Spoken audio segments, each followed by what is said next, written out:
Merci Paul, merci à tous et à tous. Je suis très honoré d'être invité ici pour la troisième fois là.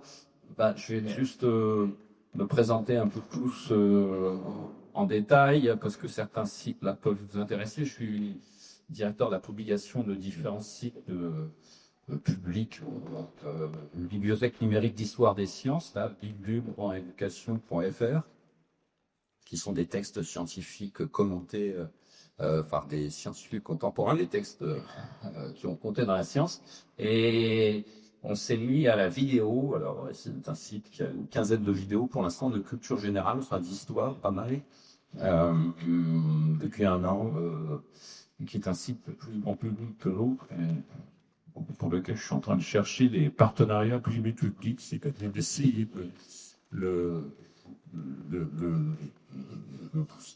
donc voilà. Donc j'ai longtemps occupé de la Savix, société savante, là, sur l'histoire de l'école polytechnique. Et puis alors comme Paul disait, je suis chercheur associé à Paris Diderot.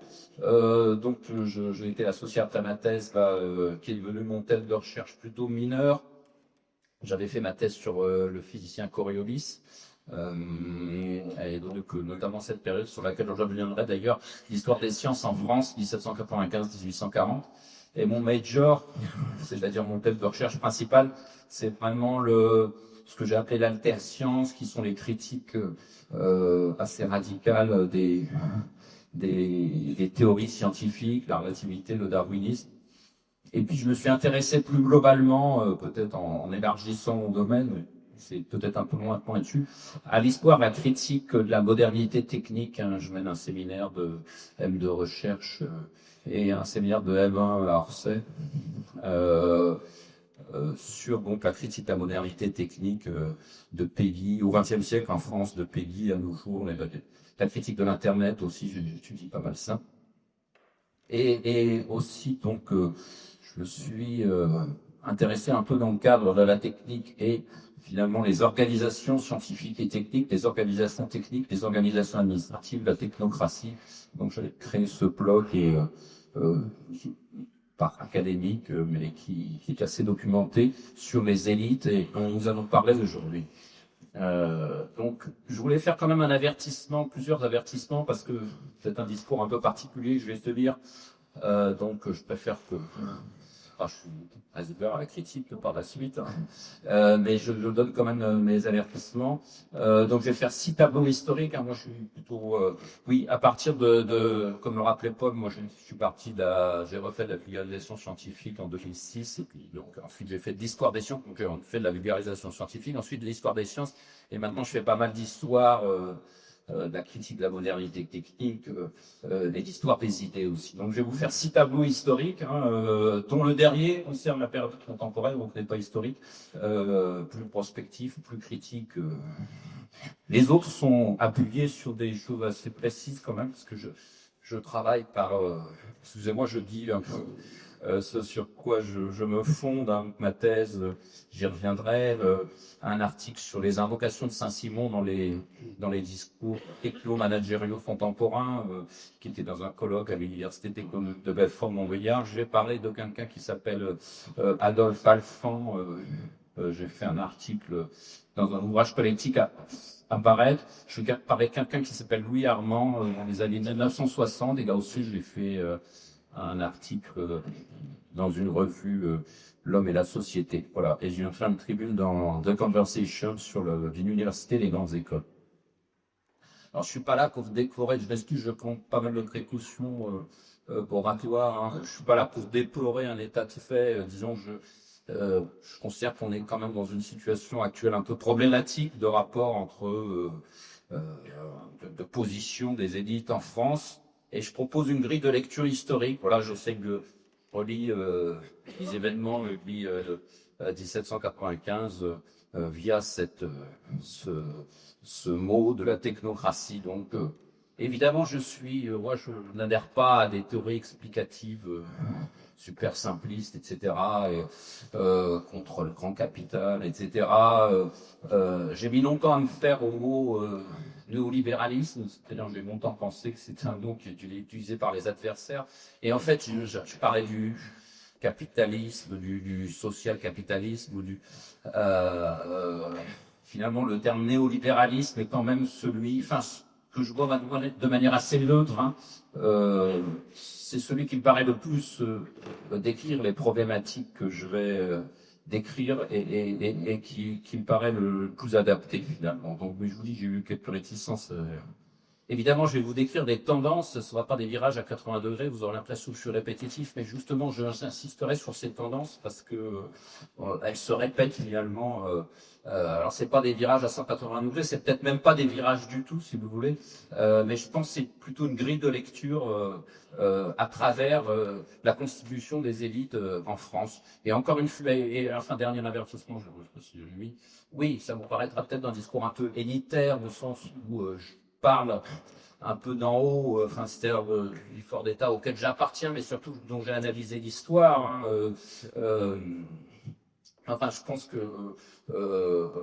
pense que ça fait partie, c'est constitutif de la société française, et je pense qu'en ce sens, ça peut intéresser tout le monde. Et je fais mienne une phrase d'un ingénieur des ponts, qui s'appelle Pierre Benz, je crois.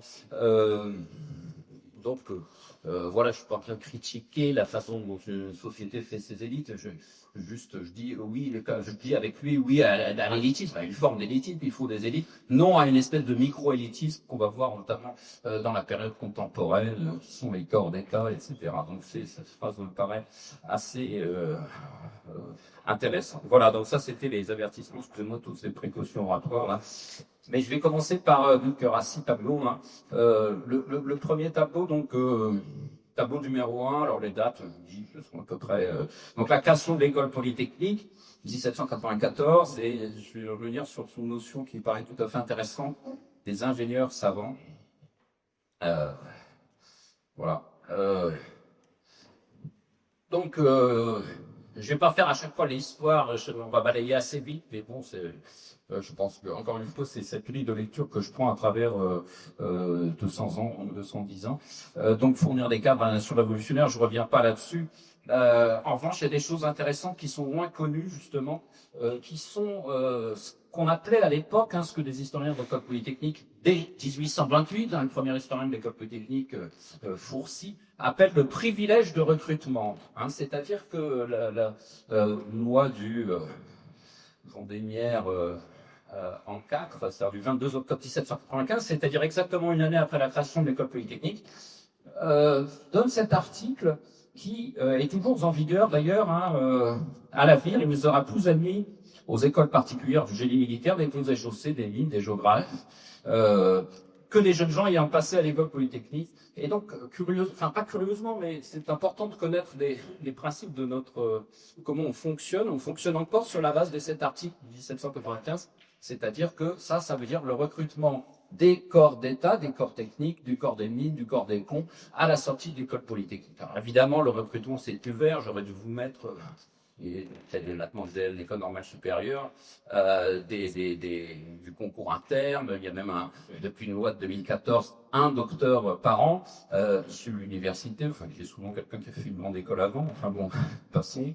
Mais en gros, cet article reste vrai à 70%, c'est-à-dire que les corps recrutent à 72% à la sortie de l'école polytechnique. Ce qui distingue l'école polytechnique, c'est pour ça que ça s'appelait un privilège déjà à l'époque, un privilège au sens et d'ailleurs, on parlait en 1828 déjà de la possibilité d'abolir ce privilège que n'avait pas l'école centrale, créée, elle, en 1828. Donc, vous voyez, donc je pense que c'est important d'avoir ça en tête, qu'on vit encore sur des choses comme ça, constitutives. Ce n'est pas une critique que je fais, c'est une constatation.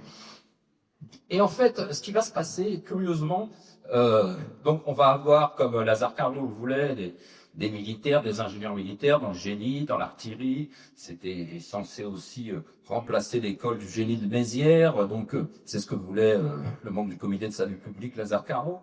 Mais surtout, on va avoir ce que les historiens, notamment mon directeur de thèse, Bruno Bellost, a appelé l'école de Monge. va former, on peut dire, les plus brillants scientifiques en Europe à ce moment-là. Hein. Donc, doit-on considérer que c'est un détournement? Enfin, je ne sais pas, mais je vais vous donner quelques noms et c'est deux titres de ma diapositive. Là, c'est l'âge d'or de la science en France à ce moment-là. Vous avez notamment le corps des ponts et chaussées, hein, qui tient le haut du pavé à ce moment-là. Il a été créé en 1716, alors que l'école des mines elle-même est créée en 1786. Donc, si vous voyez, dans les années 1800, le corps des ponts a une histoire tutélaire que n'ont pas du tout les mines. Et donc, je vous donne quelques noms, Coriolis, sur lequel j'ai fait ma thèse, Navier, les équations de Navier-Stokes, Gay-Lussac, qui était du cœur des ponts aussi, à mon avis, un des plus grands mathématiciens du 19e siècle, Cauchy, bien que peu sympathique, Cauchy, Fresnel, un des plus grands physiciens du 19e siècle aussi. Donc, tout ça, c'est le cœur des ponts, puis d'autres polytechniciens. Donc, voilà. Si vous voulez, on va avoir, par cette école polytechnique, un âge d'or de la science en France de 1795 à 1840, en gros, et ça a été répertorié, c'est un phénomène qui est tout à fait étonnant. Voilà. Et donc, j'aurais dû mettre sa photo parce que c'est un philosophe des sciences qui s'appelle Ivor Grattan Guinness, qui est mort en 2014, qui a inventé cette notion que je trouve très fertile, que j'ai beaucoup utilisée dans ma thèse, celle des ingénieurs savants. Hein, et c'est ça, cette spécificité de l'école de Monge, c'est celle des ingénieurs savants. Alors, dans le sens savant-ingénieur, ils appliquent, bon ça c'est un sens assez classique dans le sens savant vers ingénieur, c'est-à-dire qu'ils appliquent leurs connaissances scientifiques aux techniques et métiers de la révolution industrielle. Je vous ai mis derrière la machine de Watt qui symbolise la première révolution industrielle, 1770. Mais surtout dans l'autre sens, et c'est ça toute la richesse de la notion introduite par Grattan Guinness, c'est ça d'ingénieur vers savant. Ils créent vraiment, de par leur formation scientifique, c'est des théoriciens, hein, les polytechniciens sont souvent des théoriciens, ils vont créer des nouvelles branches de la science fondamentale en les nourrissant de leurs résultats de terrain. Il faut voir comment Poncelet, à partir, Jean-Victor Poncelet, par exemple, à partir des roues à aube de Moulin, fait une théorie des roues à aube, fait de l'hydrodynamique. Comment Coriolis, à partir d'une erreur faite par Poncelet dans le mouvement du haut, le long de l'aube, du couteau, le long de l'aube, invente la force centrifuge composée, c'est-à-dire ce qui deviendra la force de Thermomix, hein, avec le mouvement de la roue et le mouvement de la goutte d'eau dans l'aube. Et donc c'est à partir de choses très concrètes, finalement, de choses techniques très concrètes, qu'ils vont créer de nouvelles branches de la science. C'est ça, ce lien ingénieur savant, surtout dans le sens ingénieur vers savant. Pour vous donner des exemples, mécanique appliquée, j'ai cité l'exemple de Coriolis, théorie des machines aussi, hydraulique, Navier, les équations de Navier-Stokes, résistance des matériaux, vous avez des gens comme Lamé, Gabriel Lamé, qui s'intéresse aux voussures d'églises pendant la campagne de Russie et qui fait les fameux coefficients de Lamé, l'élasticité, la résistance des matériaux. Donc, si vous voulez, il y a... Et puis, alors, le plus bel exemple, c'est celui de la thermodynamique. C'est souvent un exemple qui est pris pour illustrer le fait que, justement, la technique précédait parfois la science, contrairement à des idées reçues, la technique précédait la science. La machine de Watt, elle fonctionnait sans qu'on en ait vraiment expliqué la théorie, quoi. Hein, et donc la machine de Watt, elle fonctionne en 1770, il faut attendre Sadi Carnot, le fils de celui que je parlais tout à l'heure, 1824, pour avoir les embryons de la thermodynamique, réflexion sur la puissance motrice. Donc là, c'est peut-être la plus belle, quoique j'aime bien celle de Coriolis aussi, puisque j'ai travaillé dessus. Coriolis qui part vraiment du mouvement de la goutte d'eau dans une peau à aube. Là, il rectifie une erreur et ça fait une théorie qui est celle du pendule de Foucault que les astrophysiciens, Vauclair, présentent. Enfin, j'ai souvent discuté avec des astrophysiciens qui utilisent la force de Burlis dans les planètes. Donc, oui, à partir tout ça d'une goutte d'eau. Bon, j'exagère un tout petit peu, mais à la base c'était ça. Et donc voilà comment cette science est faite à partir de la technique. Bon, c'est pas l'objet de ma conférence, mais je vais vous faire une conférence là-dessus. Voilà. Et donc ça c'est le premier tableau. Donc celui d'une 1795-1840, d'un âge d'or de la science en France. Et après, donc, je suis pas en train de faire le nostalgique, je décris différents tableaux qui sont quand même des choses assez décrites et qu'il est intéressant d'avoir en tête, à mon avis. Franck Baume, moi, m'intéresse. Donc, les débuts d'une France d'ingénieurs. Donc, il va y avoir vraiment un mouvement assez sensible, enfin bon, qui se fait dans une certaine continuité aussi, hein, qui sont les débuts d'une France d'ingénieurs, en fait. Hein, donc,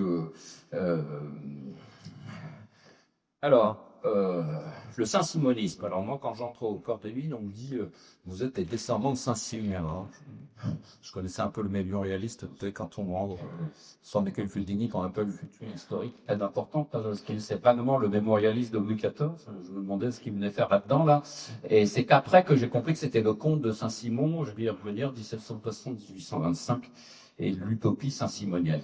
Connu notamment pour c'est une parabole de Saint-Simon, je vous l'ai mise parce que vraiment c'est... Est-ce que quelqu'un a déjà entendu parler de la parabole de Saint-Simon? Oui, j'imagine un petit peu. Bon, je vous la redonne là, 1819. Donc voilà. Je vais pas vous la faire en entier, mais je vous ai mis les principaux passages parce que la parabole de Saint-Simon, c'est quelque chose qui à mon avis a une valeur tout à fait étonnante. Bon, nous supposons que la France perd subitement ses 50 premiers physiciens, ses 50 premiers chimistes, voilà, on va pas tout faire là. Mais après ça continue, ses 50 premiers mécaniciens, ses 50 premiers, alors c'est pas toujours 50 d'ailleurs, ses 50 premiers architectes, ses 50 premiers médecins, ses 600 premiers cultivateurs, donc voilà, tout c'est dans ce style très littéraire, enfin très alors, donc voilà, il faudrait à la France au moins une génération entière pour réparer ce malheur, car les hommes qui se distinguent ont les travaux d'une utilité positive, hein, positive au sens à la fois positif et positif au sens contient, d'une utilité effective, dirait-on de nos jours, sont de véritables anomalies. La nature n'est pas protique d'anomalies. Passons à une autre supposition. Hein. Admettons que la France conserve tous ceux dont on vient de parler et qu'elle a le malheur de perdre le même jour, en 1819, donc Monsieur Frère du Roi, Monsieur le Monsieur de Verrier. Bon, je vous fais pas la chitanite, mais il y a une phrase très marrante après. Je mise, oui. Cet accident affligerait certainement les Français parce qu'ils sont bons, parce qu'ils sauraient voir avec indifférence la disparition subite d'un aussi grand nombre de leurs compatriotes. Mais cette perte des 30 000 individus réputés les plus importants de l'État ne leur causerait de chagrin que ce soit un rapport.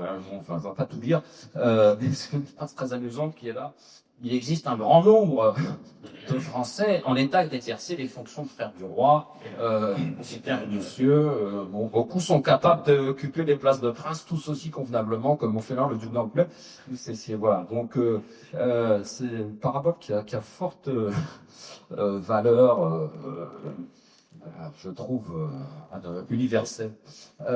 Et donc voilà, le comte de Saint-Simon, 1760-1825, il a beaucoup été écrit dessus, et il va un peu traverser l'exposé là, parce que justement pour la phrase que je vous ai dite tout à l'heure, quand il mis descendant de Saint-Simon, je ne vais pas rentrer dans les détails, je suis désolé, je suis un spécialiste de Saint-Simon, quand j'étais sur Corleone, j'aurais pu, mais là, voilà, donc c'est une utopie industrielle, hein, sociale. Hein. Il y a aussi la formation. Après avoir formé, comme vous voulez, Lazare Carnot, des cadres pour la nation, il s'agissait de former des ouvriers pour des contremaîtres pour cette révolution industrielle, les former, les éduquer, etc. Donc il y avait cette espèce d'utopie sociale aussi, de faire en sorte que cette population ouvrière puisse apprendre, puisse comprendre ce qu'elle fait. Donc il y avait des côtés tout à fait positifs. Alors cette utopie saint-simonienne va, alors là c'est tout à fait étonnant, séduire de nombreux polytechniciens, hein, donc vraiment qui font le corps hein, d'où la phrase que je disais tout à l'heure, vous êtes des descendants de Saint-Simon. Donc séduit de nombreux polytechniciens, à commencer par le plus célèbre d'entre eux, enfin dans une certaine vulgate, le père Enfantin, hein, donc qui est sur la colline de Ménilmontant, là, certaines phrases aussi, qui était un polytechnicien, hein, et Saint-Simon, comme je l'ai dit, est encore invoqué de nos jours. Hein. Alors on qualifie ces utopies sociales comme l'utopie fourriériste, hein, dont on pourra parler si ça vous intéresse, mais je somme un peu de mon propos, il y avait des polytechniciens, mais moins, une utopie sociale très marxienne, hein, et alors un historien tout court d'ailleurs, très critique, qui est dans une mouvance écologiste, dit pour le déplorer la seule utopie qui aurait réussi finalement, parce qu'il y a eu une industrialisation, et il y a eu ce que voulait Saint-Simon, c'est-à-dire une industrie, le développement de ces, c'est pas de l'artisan, les 50 physiciens, les 50 artisans, les 50 industriels. Finalement, c'est ceux-là qui ont pris, enfin, qui ont eu une importance. Et donc cette phrase sur l'une des seules utopies qui a réussi est à mon avis intéressante. Et alors, donc, pour voir les choses de manière positive, parce que je pense qu'il faut voir de manière positive, c'est la deuxième étape par rapport à celle que je vous ai décrite tout à l'heure, qui était l'âge d'or de la science. C'est vraiment une France d'ingénieurs née de la seconde révolution industrielle. Hein. C'est-à-dire que, autant on pouvait considérer peut-être que la France était un peu en retard sur la première révolution industrielle, je nais en Angleterre avec la machine de Watt. Angleterre, il reste très en avance aussi avec Manchester, etc. Mais vraiment, la France prend le virage de cette révolution industrielle avec ses polytechniciens saint-simoniens. Hein, alors la contrepartie, il y a une contrepartie qui a été écrite dans la littérature, de nombreux historiens sont d'accord là-dessus. La France, du coup, va décliner du point de vue de la science, c'est-à-dire que on perd sur ce que je vous ai décrit en première phase, c'est-à-dire qu'à partir de 1850, justement, l'école polytechnique ne forme plus, enfin, il y a encore des scientifiques, bien sûr, mais pas à ce niveau de cette acmé que ça avait atteinte dans la période précédente. Donc, d'ailleurs, il faut attendre Pasteur, la montée en puissance de l'école normale supérieure, hein, qui était assez inexistante jusque dans les années 1870-1880, pour que reprenne l'aspect là. Donc Pasteur fait beaucoup pour l'ES. Ce qui explique beaucoup de choses, je vous le dis assez vite, mais j'ai pas mal écrit là-dessus. Je trouvais beaucoup Roger Valiant a écrit là-dessus, Dominique Pestre aussi. Ce qui fait qu'il y a justement dans cette période très critique 1870-1900 où va se nouer toute cette physique théorique, hein, avec la physique quantique, je vais dans l'ordre, la physique statistique de Boltzmann, la physique quantique de Planck puis Einstein et la relativité du même. Eh bien, il y a pas, c'est une physique pré-théorique au départ, et donc il n'y a pas d'école de physique théorique en France à ce moment-là. Il faut attendre assez longtemps pour que on rattrape le coche. Hein. En revanche, il y a l'essor, ce qu'on appelle toujours maintenant, et qui est défendu corps et bien par certains, hein, pourquoi pas, après, d'une école de mathématiques française, et vraiment, je pense que on peut la dater de ce moment-là, à partir du moment où l'école normale supérieure vraiment prend le relais.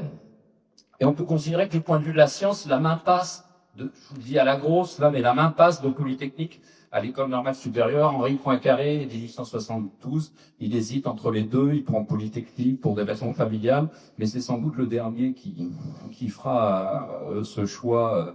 Enfin bon, voilà, les prix Nobel par la suite sont normaliens.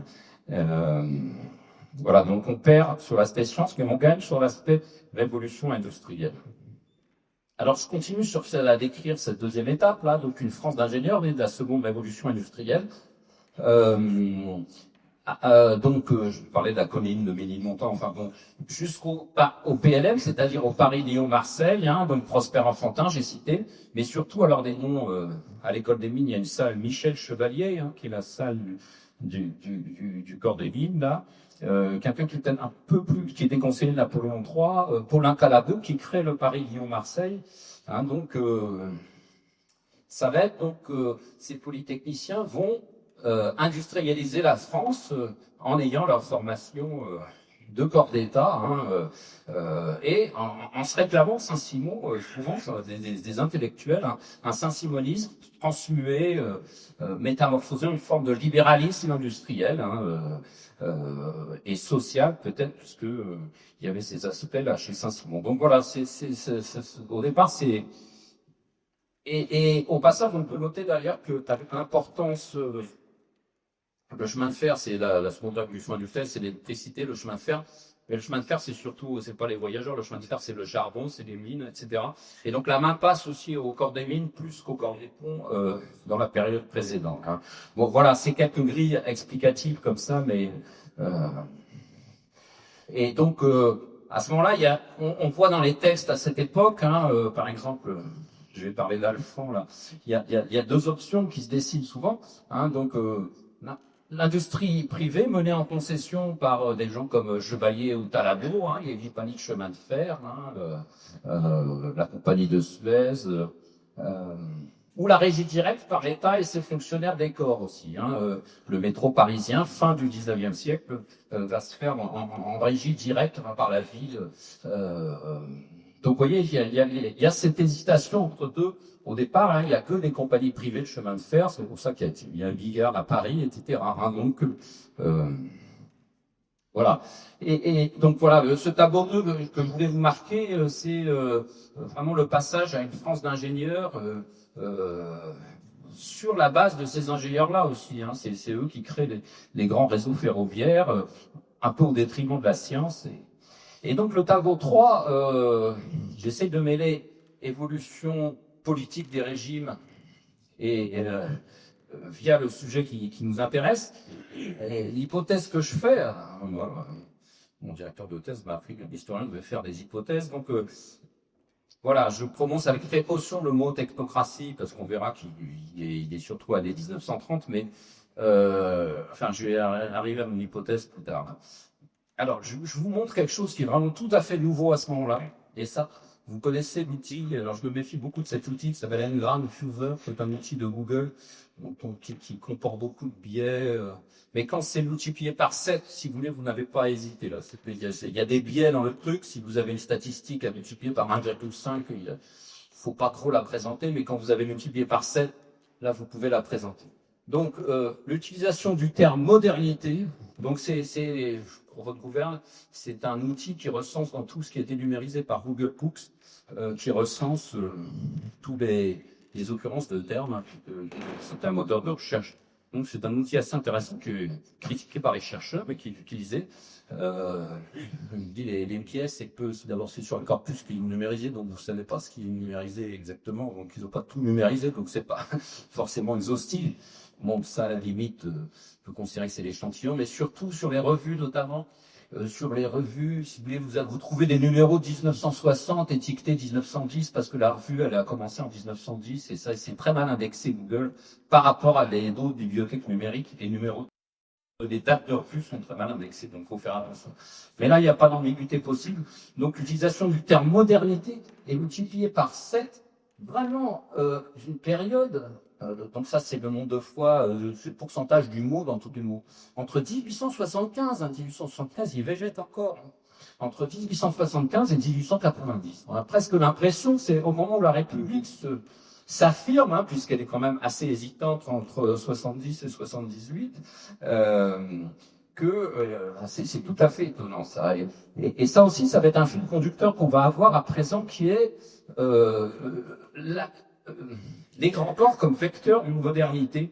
Et là, l'apparition du terme est tout à fait étonnante. Alors, j'ai pas mal travaillé sur cette personne du corps des ponts, que je connaissais pas spécialement.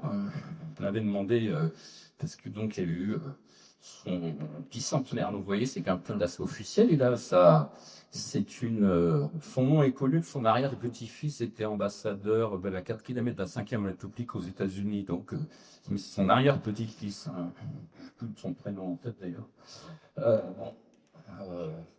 Donc, c'était l'adjoint d'Haussmann.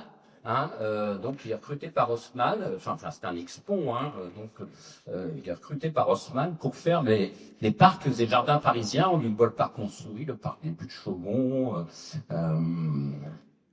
Et curieusement, d'ailleurs, il y a eu de nombreux hommages à son bicentenaire, c'est-à-dire l'année dernière au bicentenaire de sa naissance. Malheureux, je trouve un peu trop, c'est-à-dire que moi je je regarde des dates de beaucoup de scientifiques, beaucoup plus importants qu'Alphand, par exemple, qui n'est pas un scientifique d'ailleurs, et j'étais étonné comment la mairie de Paris a fait le bicentenaire d'Alphand, comment des sociétés de paysagistes, des syndicats de paysagistes, etc. ont fait le bicentenaire d'Alphand. J'ai rarement vu une personne aussi honorée pour son bicentenaire. Relativement à sa notoriété. Enfin, bon, c'est intéressant, signe des temps, donc le pire étant de vouloir faire d'Alphand un écologiste. Alors moi, j'essaie de critiquer ça dans mon article parce que c'est vraiment pas son objet. C'est une personne très installée, Alphand, un homme de beaucoup de pouvoir, une personne même pas très, dans le milieu personnel, pas très sympathique. Et donc voilà, vous avez sa toile au Petit Palais, hein, donc une toile assez connue. Hein, et donc c'est quelqu'un qui a un rôle important. Et sous Napoléon III, et Haussmann est démis à la Troisième République, mais lui il continue Alphand, hein, et il prend même plus de pouvoir, si vous voulez. Donc cette capacité que j'ai appelé technocrate, justement, à traverser les régimes politiques aussi. Hein, donc ça devient presque une définition aussi. Donc je reprends l'expression d'un technicien du corps des ponts qui était rapporteur de ma thèse, Antoine Picon, il dit l'important pouvoir dont jouissent les grands techniciens de la période haussmannienne, comme Bertrand, et surtout Alphand. Hein, et donc, et surtout Alphand m'a intéressé parce que c'est exactement ce que je pensais aussi, c'est un pouvoir très important hein, qu'a cet Adolphe Alphand. Hein. D'ailleurs, légèrement différent de son collègue X-Pont Eugène Belgrand. Eugène Belgrand, c'est celui qui fait le réservoir, tous les réservoirs des eaux de Paris, la rue Belgrand, près de la place Gambetta. Eugène Belgrand, c'est quelqu'un qui est membre associé de l'Académie des sciences, qui fait de nombreux articles scientifiques. Il y a un aspect scientifique chez Belgrand qui n'y a pas du tout chez Alphand, justement. Alphand est un homme de pouvoir. Voilà, c'est pas un scientifique, c'est un homme de pouvoir. Et justement, c'est ça qui m'a intéressé chez lui. Alors on retrouve, il inaugure une tradition de membres du corps des ponts bâtisseurs hein, qu'on va retrouver dans les passages, on montre comme ça traverse le XXe siècle, notamment on retrouve dans les années 60 autour de, pour prendre l'analogue, De Gaulle et Pompidou, mais comparé à Napoléon III, de Paul Delouvrier qui était un inspecteur des finances qui a fait tout l'équipement de la région parisienne. Hein, et les X-Ponts qui étaient sous ses ordres, qui étaient constructeurs des villes nouvelles. Monsieur Hirsch, là, le père Étienne Hirsch, qui fait la ville nouvelle de Cergy-Pontoise, la ville nouvelle de Saint-Quentin en Yvelines. Donc tout ceci est un peu la même configuration. Mais c'est intéressant de voir comment, à ce moment-là, naît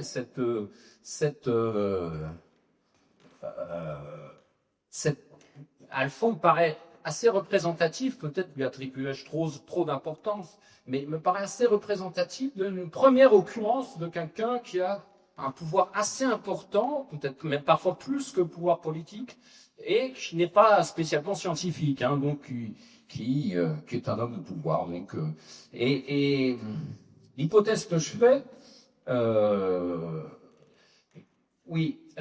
la modernité hein, pourrait être et l'appel à la modernité, parce que ça, c'est vraiment un appel à la modernité, hein, qu'on trouve chez Alphand, qu'on trouve chez d'autres, hein, comment pas un appel, on va dire, une exaltation de la modernité comme constitutive de la Troisième République naissante. Hein. C'est une hypothèse que je fais, et on ne peut pas manquer d'ailleurs de penser que cette classe de technocrate pourrait presque même être constitutive de l'État républicain, hein, le légitimement, hein, un peu comme dans l'affaire des fiches en 1904, on avait utilisé les officiers polytechniciens qui étaient censés être plus républicains que les officiers saint-cyriens qui étaient censés être royalistes. Hein. Donc voilà, l'hypothèse que je fais, mais bon, soumise à discussion, c'est que cette technocratie pourrait être même constitutive d'une république qui s'installe enfin en France après 2 essais et au bout de 10 ans de latence entre 1870 et 1880, avec cet appel à la modernité. Alors vous me direz, c'est peut-être une grille explicative trop facile, mais je pense qu'on a là un certain nombre d'éléments qui sont assez intéressants et surtout qu'on va retrouver dans les périodes ultérieures. Si un peu d'eau, mais sinon c'est pas mal.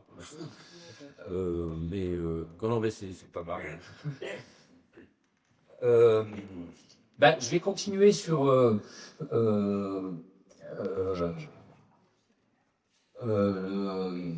la suite, donc oui, la suite historique, voilà. Donc, mais là, je vous ai mis un autre mot, hein, mais je ne commenterai pas plus que ça. L'aspect modernité me paraît plus frappant, parce que vraiment, en 10 ans, là, hein, 15 ans, multiplié par 7, c'est incroyable. Bon, technocratie, la technocratie, je suis venu pour vous montrer que ça fait son apparition dans les années 30. Toute utilisation antérieure est un peu un anachronisme, c'est intéressant de... Merci, excusez-moi.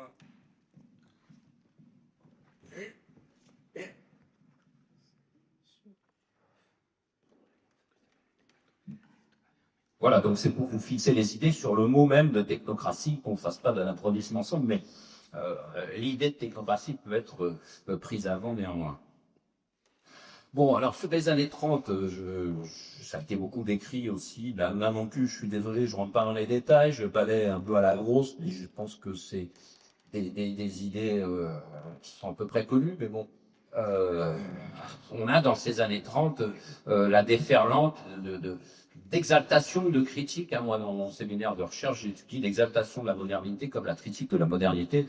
Et souvent, c'est des choses qui se répondent aussi bien sur les discours concernant Internet de mes jours que sur les discours concernant le lachinisme dans les années 1930. C'est la querelle du lachinisme, ce qu'on a appelé, ce que les historiens ont appelé la querelle du lachinisme. On va parler beaucoup d'américanisation. Vous avez des textes de Cocteau très marrants contre l'américanisation. Enfin bon. Et la crise de 29, elle va être vue comme un cadeau de l'Amérique aussi, si vous voulez. Elle va arriver plus tard en France. Elle va être vue comme une forme de faillite du capitalisme dans une troisième république qui est plus tournée. Enfin, ça, c'est important. Enfin, je réalise ça, mais qui est jusqu'à assez tardivement plus tournée vers qui s'est pas adapté, enfin qui n'a pas, je ne veux pas employer des termes comme ça, qui n'est pas le pouvoir politique n'est pas ne va pas vers les grands trusts, il défend plutôt l'artisan et l'agriculteur. Enfin, il n'y a pas d'idéologie là-dessus. Elle arrive assez tardivement. Et il reste encore des choses. Enfin, il y a des choses tout à fait intéressantes encore dans ces années-là. Vous avez un nommé Lamiran, un centralien, qui écrit en 1932. Malheureusement, il terminera à Vichy, etc. On vous montrera un certain nombre de parcours. Le rôle social de l'ingénieur, en 1932, il écrit un livre comme ça. Le rôle social de l'ingénieur, donc il connaissait le maréchal Biotech, il avait écrit le rôle social de l'officier. Donc vous voyez, il y avait le rôle social de l'ingénieur, c'est important d'avoir ça dans les entreprises.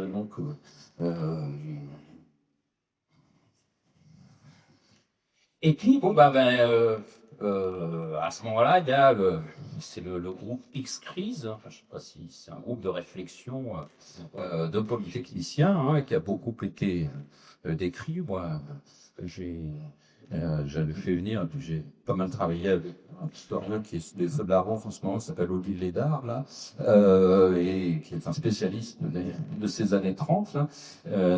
Sur le groupe X-Crise, qui se sont demandé est-ce qu'il y a une troisième voie possible entre un capitalisme débridé qui nous apporte la crise de 1929 et et le régime communiste, le bolchevisme, etc. Donc voilà. Et c'est là qu'intervient ce mot néolibéralisme, c'est-à-dire c'est là que ça commence vraiment. C'est le fameux colloque Montpellerin, c'est en 1948, mais ce colloque de Paris en 1938, là, ça porte un nom, mais où vraiment pardon. Oui, excusez-moi, redonnez-moi le nom, pardon. Dittmann, je crois. Comment Dittmann, Dittmann, oui, bien sûr, ça colloque Dittmann, la 1938. Et donc, néolibéraliste, c'est-à-dire je vous ai dit au départ que j'avais des difficultés à accepter ce terme, c'est un peu l'auberge espagnole, ce terme. Ce serait une espèce de régulation du libéralisme par l'État par l'État et ses grands fonctionnaires, justement, hein, dont on vient de parler et dont on va parler encore. Donc, régulation du capitalisme et du libéralisme par l'État pour pas pour garder un lot social, pour pas qu'il y ait des crises comme les crises de 1929, etc., qui conduisent, quand le capitalisme est débridé, ça va pas. Donc, vous voyez, c'est là que, bon, moi je suis pas un spécialiste d'économie, mais j'étudie tout ça à travers les structures technocratiques et les grands corps, justement, ça qui me paraît tout à fait intéressant. Et donc, voilà ce qui se passe dans les années 30. Donc, beaucoup d'interrogations qui se reflètent peut-être un peu dans ma slide, qui n'est pas très, très précise, mais enfin qui vous montre que les gens se posent pas mal de questions. Est-ce que les questions qui se sont posées à l'époque ont eu un impact? Je suis pas sûr, hélas. Je crois que tout ça a suivi une vague déferlante, justement, de l'américanisation où on est encore, et je ne suis pas anti-américain ou quoi que ce soit, mais force est de constater que toutes ces réflexions, je ne sais pas si elles ont conduit à grand-chose. Ça nous amène, justement, toujours dans ces années 30, je focalise sur un roman ou des mémoires, plutôt, que certains d'entre vous connaissent, il s'appelle Henri Vincenot. Et c'est tout à fait étonnant, donc, son livre, alors je le mets là parce qu'il est écrit en 1981, son livre, mais il raconte son enfance dans les années 30. Mémoire, donc c'est pour ça que je le mets dans les années 30. Mémoire d'un enfant du rail. Et c'est tout à fait étonnant comment, presque tous les 15 pages d'un livre de 300, il évoque le saint-simonisme dans le chemin de fer. C'est-à-dire de montrer comment, il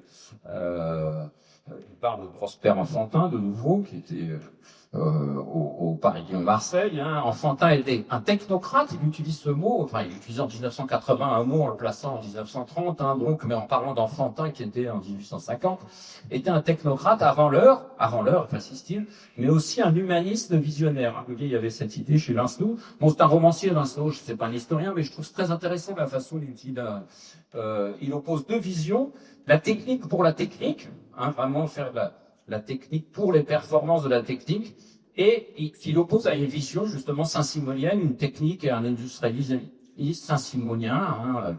Il prend l'exemple que voilà, la technique pour la technique, ça va être de faire des machines de plus en plus rapides, il a des locomotives de plus en plus rapides, l'électricité qui va remplacer la vapeur, tandis que Saint-Simon, il met en scène les ingénieurs saint-simoniens qui voudraient résoudre le problème des attelages, où il y avait des morts, des accidents du travail qui se faisaient tamponner entre les wagons, si vous voulez. Donc, bon, alors Avinsko, il caricature un petit peu, évidemment que les compagnies de chemin de fer se sont occupées de sécuriser les attelages. Mais il oppose, c'est intéressant, la personne dont il oppose une vision de technique pour la technique et un industrialiste saint-simonien qui serait plus social, si vous voulez, une technique saint-simonien qui serait plus social. Et c'est surtout intéressant de voir ça dans un roman des années 80, surtout la façon dont sa famille, qui est très très modeste, parle du saint-simonien. Et ce que je dis, voilà, la forte intéressement au saint-simonisme effectif, et il fait des phrases tout à fait étonnantes. La fière polytechnicienne, alors, minait secrètement toute la population française. Pas de grave papier qui ne rêva de voir son fils accéder à la montagne Sainte-Geneviève. La dernière phrase est en exaltation. Comment des gens du petit peuple pouvaient avoir de telles ambitions? Il dit c'était bien parce que justement, voilà, Vincent parfois il est un peu réac, donc faut un peu décrypter, mais c'est tout à fait intéressant de voir justement. Il dit c'est bien que on vous dit que c'est la période moderne qui a libéré les masses. Non, c'est pas vrai. Moi, dans ma famille, en 1930, on avait des exemples de jeunes qui, tout le monde rêvait que ses enfants aillent à Polytechnique. Donc, vous voyez, ça me paraît intéressant de le replacer dans ce contexte, le saint-simonisme dans ce contexte des années 30. Alors, pour conclure ces années 30, ce tableau-là, c'est la période de Vichy. Alors, donc, il y a un cabinet d'un ministre du Front populaire qui s'appelle Charles Squillace, qui n'est pas polytechnicien, mais qui va avoir beaucoup de polytechniciens avec lui. Et on va avoir des gens qui, beaucoup vont aller dans la collaboration, et un certain nombre vont aller dans la résistance. C'est pour ça que moi, j'ai créé avec des compagnons de la Libération une association qui s'appelle les polytechniciens de la résistance. Il y a 20 ans, j'ai pas mal étudié cette histoire. Et Spinasse lui-même, qui est ministre des Fonds populaires, termine assez mal parce qu'il fait une revue socialiste, collaborationniste, qui s'appelle Le Rouge et le Bleu, pendant la période de Vichy. Donc, et tout cet aspect de socialisme, collaborationnisme, est bien incarné par Charles Spinasse. Donc, un certain nombre vont dans la collaboration, mais surtout, pendant la période de Vichy, la technocratie remplace la politique. La politique, c'est celle du Front populaire, elle a été discréditée, etc. C'est celle de Reynaud, c'est celle qui a perdu la guerre. Et donc, vous allez avoir, il n'y a pas d'hommes politiques, quasi pas d'hommes politiques ministres de Vichy. Vous avez des technocrates qui sont ministres de Vichy. Donc, je redonne les noms. Politicien Igor Delide, il y a des noms qui disent quelque chose. Certains d'entre vous, sans doute peut-être, Bichelot, enfin moi d'un point de vue historique, je veux dire, Bichelot, Berthelot, Gibrat, des polytechniciens inspecteurs des finances, Boutier, enfin tout ça c'est des noms très importants de Vichy, donc c'est pas forcément utile de se rappeler, mais c'était l'ossature du régime de Vichy, était technocratique, hein, donc à tel point j'ai remis une phrase vraiment très amusante de Céline, puisque le fameux Bichelot, qui est major de Lille, major des mines, il se retrouve à Saint-Marieux, il meurt d'ailleurs, et Céline dans un château autre. De nous autres, tous là, Bichelot avait la plus grosse tête, pas seulement qu'il était champion de Polytechnique et des mines, histoire géotechnique, pardon, un vrai cybernétique tout seul, à lui tout seul.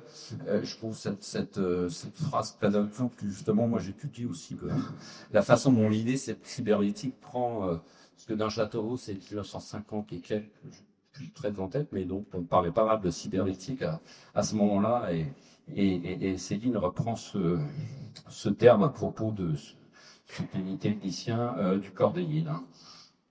Et Vichy, il faut le voir comme un curieux mélange à la fois de critiques réactionnaires de la science et de la technique. Hein, vous allez chez Giraudoux, qui était quand même un sympathisant Vichy, vous lisez bagarrer, ça j'aime encore la folle de Chaillot, c'est des caisses tout à fait intéressantes, où les bois, les grands trusts pétroliers qui essayent de chercher du pétrole dans la colline de Chaillot, et puis le petit peuple des chiffonniers mené par la folle des Chaillots qui va s'opposer à ça. Donc vous avez ça, c'est vraiment un terme à ça. On va le retrouver dans toute la période de Vichy, je crois, là, cette critique de la science et de la technique et des grands trusts pour un retour à la terre, à l'artisanat. Mais c'est aussi une technocratie, Vichy, c'est une technocratie. Je vous rappelle que un certain nombre, par exemple, on garde l'héritage d'un certain, ça a été pas mal documenté, d'organismes de recherche qui sont créés sous Vichy.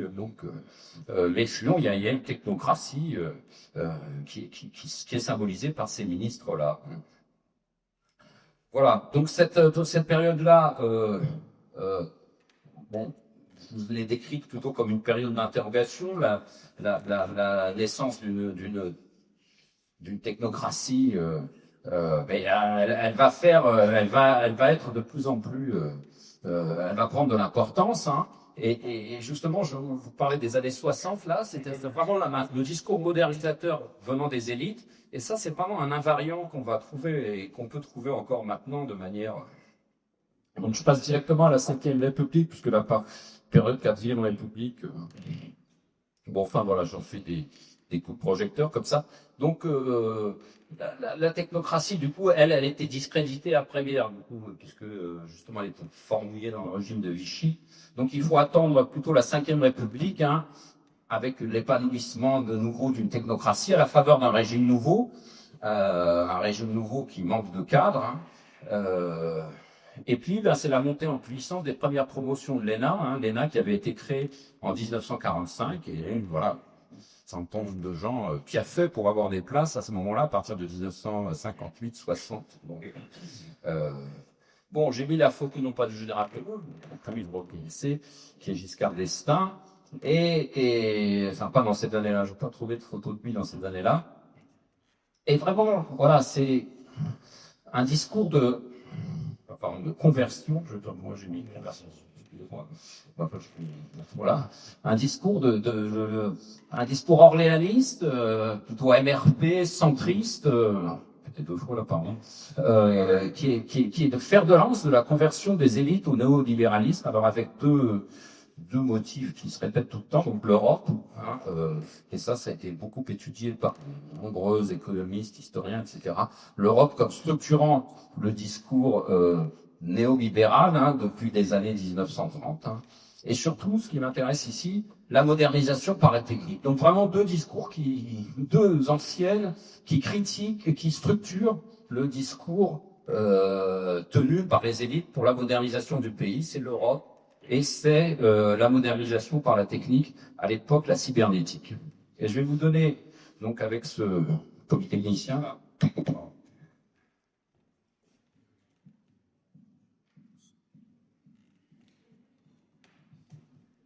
voilà, qui a été très peu étudié, hein, je peux même m'étonner parce que Virginie par qui il a été étudié, c'est pas intéressant. Donc Louis Armand, certains d'entre vous s'en souviennent peut-être, il est compagnon de la Libération pour son action dans la résistance fer, donc il va être DG, président de la SNCF. Curieusement, il ne va pas insister sur les postes de pouvoir.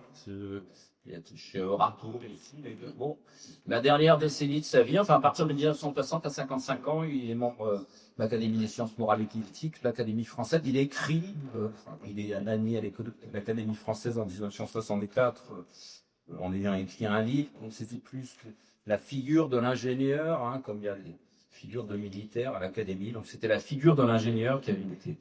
Et dans sa dernière décennie, et pas c'était la dernière, mais donc, ça va être un homme public, hein, donc beaucoup de positions publiques. Et d'ailleurs c'est pas intéressant. Enfin c'est bon, c'est quelqu'un qui vient d'un. Comment est-ce que je dis ça? Bon, enfin je vous montre par qui il a été éduqué, par exemple.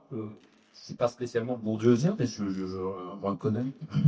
Il y a des apports tout à fait intéressants. Donc, vous trouvez sur Internet une espèce de Cornelius Bolnowski, une espèce de dictionnaire des idées reçues, qui est vraiment tout à fait intéressant, qui montre, qui analyse les discours de ce qu'ils appellent la classe dominante. Bon,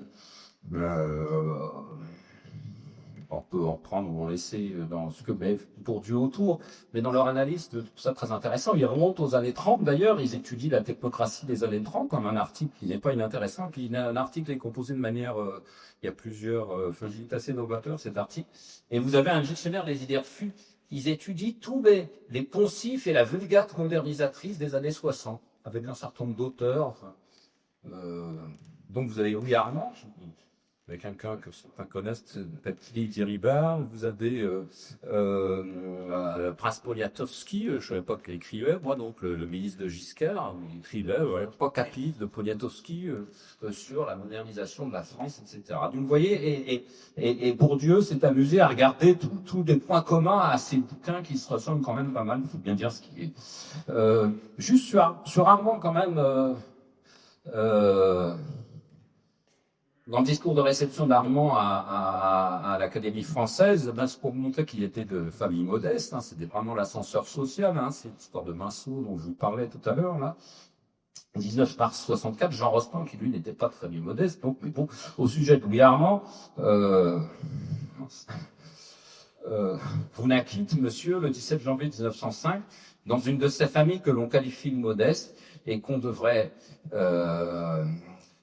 dire plutôt privilégié puisqu'on y respire la netteté morale. Donc vous voyez, donc c'est la première phase du discours de Rostand, c'est ça. Donc on oublie un petit peu ce bord de discours, mais ne l'a pas embillé au jeu. Bon. Et donc celui Armand, c'est un peu comme Alphonse, comme j'ai écrit dessus. Alors, pardon, j'ai raté un truc. Alors là, c'est un collègue, je l'avais fait parler d'une séminaire là, de Strasbourg, spécialiste de Jourastier, là, mais personne qui m'a passé ça, enfin c'est dans un livre des éditions de Jacob, là, sur Armand, mais qui est une géographie. Hein. Et alors là, je n'ai pas encore analysé totalement, faut que je me procure cette espèce. Donc on voit curieusement, Poujade, parce que maintenant on dit Poujade, c'est l'extrême droite, etc., parce que le pays y était. Enfin, Poujade, c'était la défense des artisans, mais l'espèce d'autruche. Je ne sais pas trop ce que ça symbolise. Hein. contre Armand qui est avec son bulldozer là. Donc c'est vraiment ces deux personnages que j'associais pas du tout, moi, y compris dans une contradiction. Et donc quand un journal grand public oppose les deux, paraît intéressant et il mérite d'être creusé. Enfin, je vous le mets comme ça. Alors surtout alors là, je sais pas si c'était une plaisanterie ou quoi. Donc contrairement à la jeunesse, Armand n'était pas spécialement jeune en 55, il avait 50 ans. Donc voilà. Mais ce qui me paraît intéressant surtout, c'est cette opposition entre un Poujade, un Pierre Poujade, qui voulait défendre à la fois des situations acquises et puis qui voulait défendre un artisanat, un petit commerce contre une modernisation galopante, y compris dans le commerce, dans l'industrie, etc. Donc, je trouve cette caricature assez intéressante, bien que ne l'ayant pas encore totalement creusé, notamment sa légende. Donc, pour reprendre Armand, donc, ça va être le chantre d'un discours que j'ai appelé techno-modernisateur. Je vous ai dit que les deux mamelles, c'était l'Europe et la modernisation par la technique, et l'exaltation de la technique. Et bon, ça n'a pas beaucoup changé, il faut bien dire ce qui est. C'est des permanences qu'on a aujourd'hui encore, peut-être plus qu'il y a quelques temps. Donc là, vous avez chez Armand, vous étudiez sa prose, donc à la suite de Bourdieu d'ailleurs. Exaltation de la cybernétique, alors notamment pour la conduite automatique des chemins de fer, mais pas seulement. Je vous mets ces phrases comme ça à petit fait. Les cloisonnements entre les classes sont en train de se dissoudre. Ça, c'est une grande vulgate des années 60 de dire qu'il n'y aura plus de classe sociale. Toutes les idéologies sont périmées, comme les deux structures économico-politiques dont elles sont contemporaines. Là, on trouve dénie à la fois le capitalisme et le socialisme, le socialisme et le libéralisme pour être précis. Elles ont été établies avant la deuxième phase de la révolution industrielle, celle qui ouvre l'ère de l'abondance, de la planétisation. Le terme, moi je m'intéresse beaucoup au terme. La planétisation, on dirait, là, c'est la mondialisation. Maintenant, vraiment, si vous voulez, il y a autant qu'on me paraît qu'il y a une planétisation, pas le terme, pas beaucoup le terme mondialisation. L'abondance, alors là, l'abondance, c'est un manque de clairvoyance totale, mais on ne peut pas le reprocher, bien évidemment. C'est avant 1900, avant le premier choc pétrolier, qui imagine que les ressources vont être limitées, que va y avoir le rapport avec Westinghouse, à faire une croissance, 1972. On dit même que le choc pétrolier est une réaction au rapport Limits to Growth. Donc, bon, on vit dans une société d'abondance, enfin, on croit vivre dans une société d'abondance. Il y a même dans les années 30 un nommé Jacques Dubois qui parle de l'abondancisme. Donc, je vous renvoie à l'hypose écrite d'Olivier Dard sur les années 30 sur l'abondancisme. Et donc, vous avez encore ça dans les années 60, ce fantasme de l'abondance. Vous l'avez chez quelqu'un qui est pas mal vieux, aussi Louis Powetz, dans Planète, dans la revue Planète. Et dans d'autres de ses ouvrages qui parlent de la société d'abondance. Donc tout se complexifie et se mondialise, c'est l'âge des structures en mouvement qui commence. Quand on regarde tous ces discours des années 60, vraiment on est... Alors ça reste des utopies d'ingénieurs, d'organisation rationnelle de la société. L'organisation et l'information dégageront l'homme politique de discussion politique. J'ai bien vérifié, pour ça que j'ai mis un cycle, parce que la répétition est particulièrement malvenue du mot politique. Dégageront l'homme politique de discussion politique inutiles et épuisantes. Il ne doit pas avoir à démontrer par application d'idéologie des obligations qui découlent de véritables théories. Vous voyez, c'est ça la vision de l'ingénieur à cette époque-là. Et là, vous avez des choses qui sont assez visionnaires. Des sociétés au centre d'entreprise, bien sûr, transnationales, seront favorisées par la cybernétique grâce au télétraitement des informations. Enfin, fallait l'écrire déjà à cette époque-là. Enfin, c'est pas totalement évident. Enfin, je ne parle pas d'admiration, mais c'est intéressant. Il parle d'un néolibéralisme qui prononce le mot planétisé pour l'exacter, planétisé et cybernétisé. La cybernétique donnerait de la souplesse et permettrait d'humaniser notre libéralisme. Parce qu'il dit que le libéralisme est dépassé, mais enfin, il s'inscrit quand même dans le cadre du libéralisme. L'entreprise doit réfléchir à la forme qu'elle adoptera dans sa phase post-cybernétique. Alors, c'est pas du post-modernisme, je trouve cette phrase tout à fait étonnante. Je ne sais pas ce que c'est que la phase post-cybernétique, mais on est en plein dedans après tout. Et je ne sais pas si on est dans la phase cybernétique ou post-cybernétique, mais les discours actuels sont exactement les mêmes. Voilà, c'est ça que je voulais vous montrer comme un peu permanence des discours. Bon, les invocations de Saint-Simon, toujours dans la même période, vous les avez chez Guillermont, et on va aborder la période contemporaine maintenant, mais donc, ouais, non, ça, je vais... Ah oui, pardon, je suis excusez moi je suis toujours dans cette période qui se termine dans les années 90, donc je suis plus dans les années 60. Donc voilà, j'avance un petit peu quand même. Donc les invocations de Saint-Simon, vous les avez, alors là, il faudra historiser mon article, parce qu'à l'époque, je n'avais pas trouvé ça encore. Hein. Donc chez lui, Armand, dans les années 60, vous l'avez, cette invocation de Saint-Simon. Hein, et vous l'avez chez un personnage... Bon, qui s'appelle Jean-Louis Beffa, que j'entendais parfois à la radio, qui est un X-1000, ancien PDG de Saint-Gobain, une personnalité très influente dans le monde des Parisiens. Longtemps, c'est extrait dans les articles, hein, longtemps président de l'association amicale des ingénieurs des mines, il invoquait Saint-Simon quasiment à chacun de ses discours devant les ingénieurs. Dans l'une de ses interviews, on dit de lui, c'est l'un des derniers parrains du capitalisme français. On le dit colbertiste, il s'y présente lui-même comme Saint-Simonien, etc., etc. Et bon, moi, je vous dis ça, je vais vous le dire oralement, je vous le dis par écrit, là, je me répète, là. Se déclarer Saint-Simonien, c'est quasi déiuré, se réclamer d'une trace historique légitime à parler dans le présent, ou à intervenir dans l'action publique ou politique, celle de l'éminence grise ou du visiteur du soir des gouvernances que se veut Monsieur Beffa. Donc on arrive sur ma période actuelle, mais je voudrais terminer cette période que j'ai arrêtée en 1990 quand même, parce que ça montre pas mal selon les études. La conversion de la gauche au néolibéralisme est un sujet qui est très délicat. Je ne l'ai pas fait beaucoup traiter. J'essaie d'échanger un peu.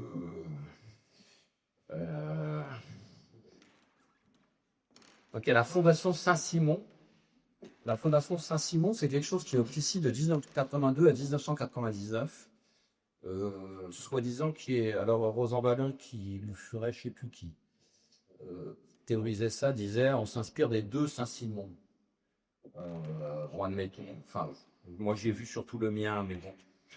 Donc, université, entreprise, administration, émanant de la deuxième gauche rocardienne pour convertir la gauche historique au néolibéralisme. Alain Marc, déjà lui, parce que dans cette fondation Saint-Simon, il y a un rôle important de l'entreprise Saint-Gobain. Je dis un petit mot sur Saint-Gobain, j'ai pris dans un article. Saint-Gobain, c'est réglé comme du papier à l'usine. C'est depuis 1970. C'est un X-1000, puis un inspecteur des finances, puis un X-1000, puis un inspecteur des finances. Je vous les cite, donc M. Roger Martin, X-1000, M. Roger Foury, inspecteur de finances, M. Jean-Louis Beffa, X-1000, et maintenant M. je ne sais pas son prénom, Pierre-André Chamandard, inspecteur des finances. Et Alain Mac était l'inspecteur des finances qui était chez Saint-Gobain à l'époque, et qui était une des chevilles ouvrières de la Fondation Saint-Simon. Il appelait ça le cercle de la raison. Enfin, vous voyez, donc le cercle de la raison. Hein, c'est fort, on se croirait le vieux longtemps en arrière. Donc universitaire, aux Envallons, Furet, et puis donc ça, la Fondation Saint-Simon, vous avez près d'une source sur la Fondation Saint-Simon. Enfin, j'écris un petit bleu article. Je souhaite m'intéresser à l'Institut Auguste Comte, qui est autre chose. Mais sur la conversion de la gauche au néolibéralisme, la Fondation Saint-Simon joue un rôle très important. Et on me dit aussi le CRS chevènementiste, enfin, pas faire de politique, on voit cette idée, le CRS, comme vous savez sans doute, a SCV dans toutes les directions. Hein. M. Philippot se réclame de ce chevènement. Donc, mais si on reste à nos sujets, donc on oublie souvent comme vivier de cadre public. Hein, vous avez le patron Thomson, l'ancien patron Thomson, M. Alain Gomez, est inspecteur des finances, issu du CRS. Hein, Louis Gallois, il est là, pas inspecteur des finances, mais il est issu du CRS aussi. Hein, donc, c'est des gens qui ont joué un rôle important dans cette conversion de la gauche au néolibéralisme. Et à ce malheureux Pierre Bérégovoy et surtout son directeur de cabinet, l'inspecteur des finances de Naouri, qui a joué un rôle important.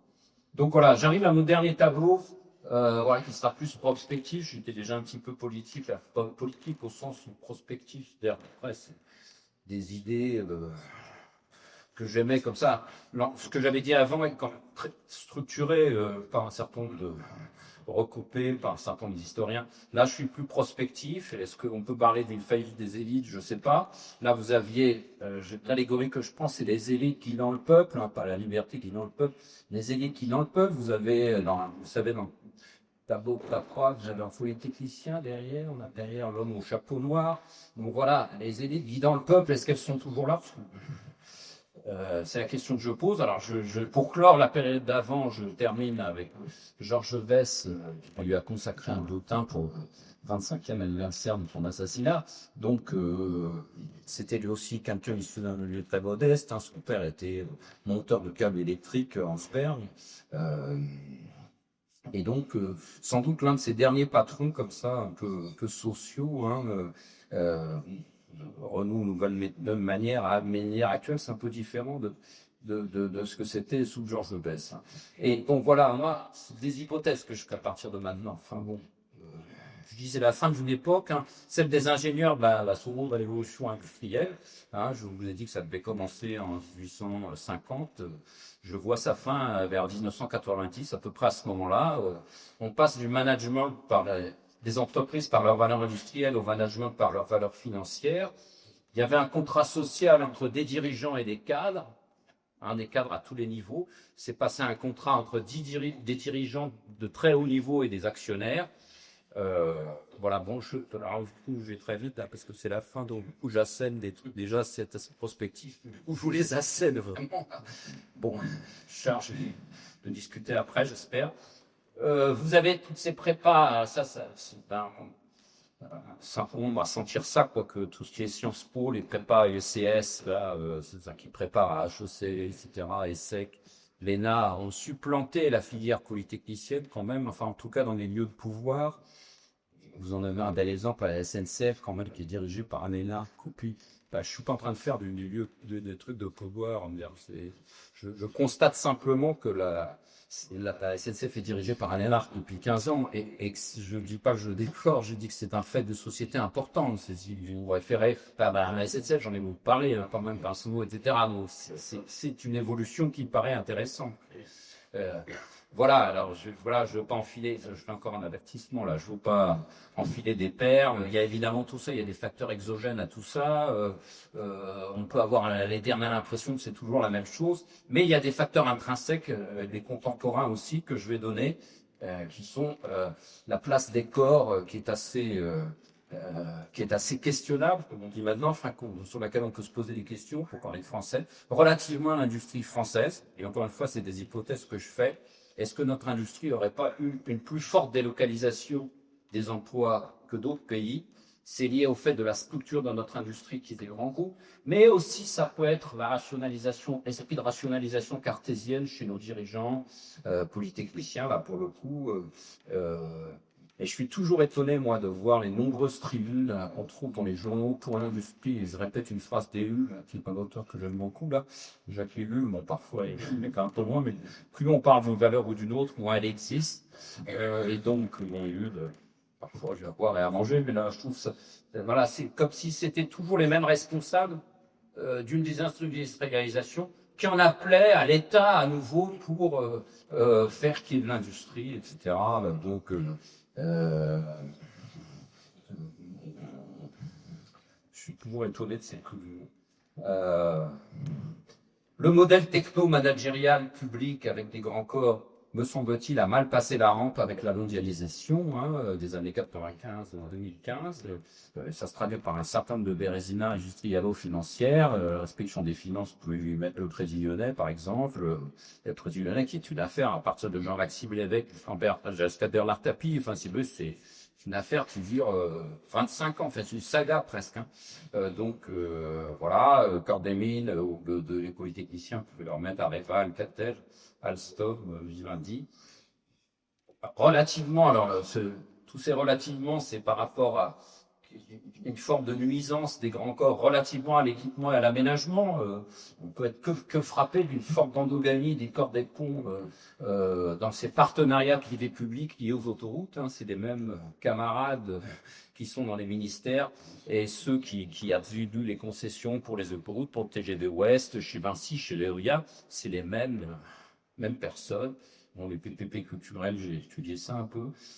Relativement à l'enseignement supérieur, hein, donc que les grands corps actuels, nos élites, nos super élites, posent problème relativement à l'enseignement supérieur. Hein, ouais, il me reste 5 minutes, là, ça va, je vais terminer là. Donc la formation par la science, donc sur la place de l'école polytechnique, enfin moi j'écris pas mal là-dessus, mais surtout je vois que d'autres ont écrit avant moi, hein, Laurent Schwartz en 1977 dans Le Monde, j'ai mis ça sur mon blog, dans un article tout à fait étonnant, qui reste vrai, on constate que c'est un gâchis pour la France que de mettre ses cerveaux à faire des tâches administratives, voire même d'être des capitalistes d'industrie, où il y aura beaucoup de frustration dans ces carrières, d'ailleurs au passage, hein. Enfin, je ne vais pas faire de la psychologie là, mais un extrait d'article de Schwartz, c'était 1977. Depuis plusieurs décennies, cette finalité de former des scientifiques, réaffirmée dans les textes, a été de plus en plus niée dans les faits. Les anciens élèves sont de moins en moins utilisés dans la technique et la science, de plus en plus dans la gestion. Ils n'y sont pas préparés, c'est vrai ça, et ils n'utilisent pas leur formation scientifique. Donc, c'était ça dans un petit type Cordelli, non pas dans la science, ne l'en faire jamais. Hein. Et il y a une incompréhension chronique de l'université par nos élites, ça c'est un point, et ça c'est étonnant, quoi, parce que déjà Marc Bloch, en 1944, dans l'étrange des faits, le disait, quoi. Voilà. Et enfin, le problème posé par les corps relativement à l'action publique, hein, par exemple, un esprit de corps au port des villes. Je suis toujours étonné que j'entends le directeur général de la BNP qui dit défendre l'intérêt général à son poste. Bon, comment se projeter avec des cabinets de l'industrie qui ont failli, hein. Et puis surtout, alors, la valeur argent est devenue tellement importante. Oui, je ne suis pas anticapitaliste, mais je fais que constater les choses. La valeur argent est devenue tellement importante entre quelqu'un comme M. Belba ou un fonctionnaire. Enfin, il y en a maintenant, il y a un tel éventail de différentiel de salaire que c'est difficile de parler. Et puis surtout, le salaire est devenu la valeur suprême, l'intérêt général moins. Un phénomène qui a été beaucoup décrit, c'est le rétro-pantouflage, hein, c'est-à-dire de revenir dans l'administration, hein, c'est fait de M. Macron, mais pas que lui, hein, de l'inspection des finances depuis la banque vers l'administration. Vous trouvez ça dans les corps techniques, aussi vers la banque publique d'investissement, etc. Bon, voilà. Les questions que je pose, encore une fois, c'est très prospectif. Qu'est-ce que ça veut dire aux fonctionnaires et intérêt général dans ce cadre? Bon, on va peut-être... Oui, parce que... Ouais, voilà, dans mes 2 dernières slides. Et je suis toujours étonné. Alors, peut-être que je ne fais que découvrir des choses, mais les problèmes se posent de la même manière. Vous avez un livre qui est tout à fait remarquable d'un sociologue de Princeton, Ezra Suleiman, tout le titre, mais il est très connu dans le milieu de sociologie des élites, hein, qui vraiment, justement, il étudie le corps des mines et l'inspection des finances. Il écrit ça en 1979. Il cite certains de ses collègues. C'est en France que la technocratie a la position la plus forte. En fait, il dit, il y aura une erreur là, elle irait nos maîtres. C'est l'élite française qui compte les technocrates les plus achevés de toute l'Europe. Hein. Et chez Suleiman, vous trouvez les mêmes. Je fais une tribune sur l'université récemment. Je n'avais pas regardé Suleiman et j'aurais été là.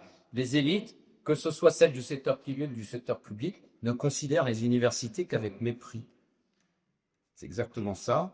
Et ça, c'est une phrase très intelligente là, que j'ai...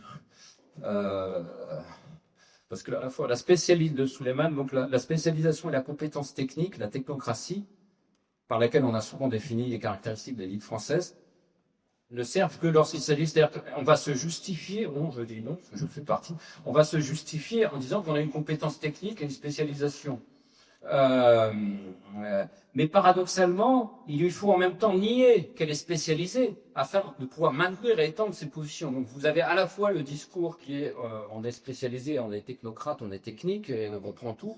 Les jugeons, on comprend tout, donc il faut absolument étendre nos positions. Et il y a un discours, il y a une contradiction bien évidemment entre vouloir étendre ses positions et comprendre, je sais plus la loi en quelque sorte. Hein, et encore une fois l'analyser avec des des méthodes qui soient un peu sérieuses. À quelle refondation, c'est ma dernière slide. Oui, parce que tu avais dit, non, mais m'annonce la conférence, c'est tout un peu positif à la fin. Assez bon, hein. Moi, j'étais un tout pour le grand soir, mais bon, je n'appelle chacun pour chacun. J'ai entendu des mesures, enfin je ne veux pas faire de la politique actuelle, là, je suis macroniste, quoi que ce soit, j'ai entendu juste qu'il y avait des mesures qui avaient été annoncées, mais qui sont tout à fait étonnantes. Le président de la République a annoncé que les énarques seraient en priorité, ça doit être émotionnel, où je ne vais pas trop creuser là, que les énarques seraient en priorité utilisés là où on a besoin d'eux, c'est-à-dire dans l'éducation et dans la santé. Ça veut dire que sous les premiers, dont il fait partie, ça sert à rien. Enfin, ça veut dire c'est une délégitimation de l'inspection des finances, sa phrase. Parce que en effet, c'est important qu'il y ait des gens intelligents dans l'éducation, dans l'administration de l'éducation, dans l'administration de la santé. Ce qui veut dire qu'on n'a pas besoin d'inspecteur des finances, en quelque sorte. Enfin, c'est comme ça que je lis en négatif sa phrase. Hein, et c'est bien possible que ce soit ça. Le Conseil d'État, la Cour des comptes, c'est des instances juridiques, donc c'est difficile. Moi, je pense qu'il faut les garder. Après, qu'il pantouflage qui les le Conseil d'État, la Cour des comptes. Et même, je vous ai sauté un truc où il y a des témoignages d'inspecteurs des finances qui disent on nous incite à partir le plus tôt possible, quoi. Donc, sur les corps techniques, j'ai pas trop de solutions. Est-ce qu'il faut déconnecter Polytechnique des grands corps? Il faudrait déjà redéfinir ce que c'est que les besoins de l'État en corps technique. Vous avez des exemples assez spécifiques, hein, qui sont par exemple l'autorité de contrôle des marchés financiers, des gens qui ont besoin de bien comprendre ce que c'est que high frequency trading, enfin ciblé. Donc c'est des choses qui sont importantes et qui sont dans un rôle public, il faudrait les définir. Et je pense, et je terminerai là-dessus, qu'il y a un besoin scientifique de toute façon. Si on voit plus, si on sélectionne des gens, si on continue à sélectionner des gens par la science, il faut les faire profiter au moins dans la première partie de leur carrière, dans leur jeunesse, faire qui profitent à la nation sur ces aspects scientifiques. Voilà, mon dernier point mes dernières parties étaient plus prospectives, donc c'est à discuter.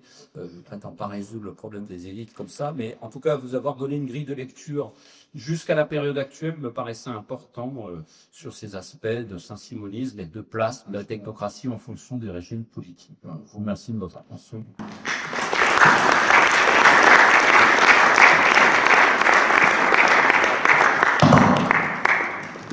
Bonjour, merci. Merci beaucoup. Et alors, c'est une question qui vient peut-être trop tôt, mais si on compare avec d'autres pays, justement, où il y aurait eu moins ou plus, enfin, il peut y avoir plus de sécurité ailleurs, mais ouais, si on compare donc, avec deux pays, la proportion dans le gouvernement élargi de techniciens ou de médecins et de la dimension plutôt saint-simonienne de faire attention à l'environnement de la science, enfin la science au sens large. Voilà, peut-être que je vais répondre tout de suite. Peut-être que deux questions directement liées à votre exposé seraient intéressantes pas bon, mais voilà.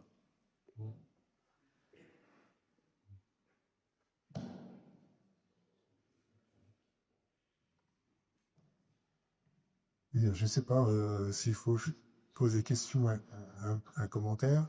Il faudrait qu'on me laisse à titre raconter une toute petite histoire très rapidement.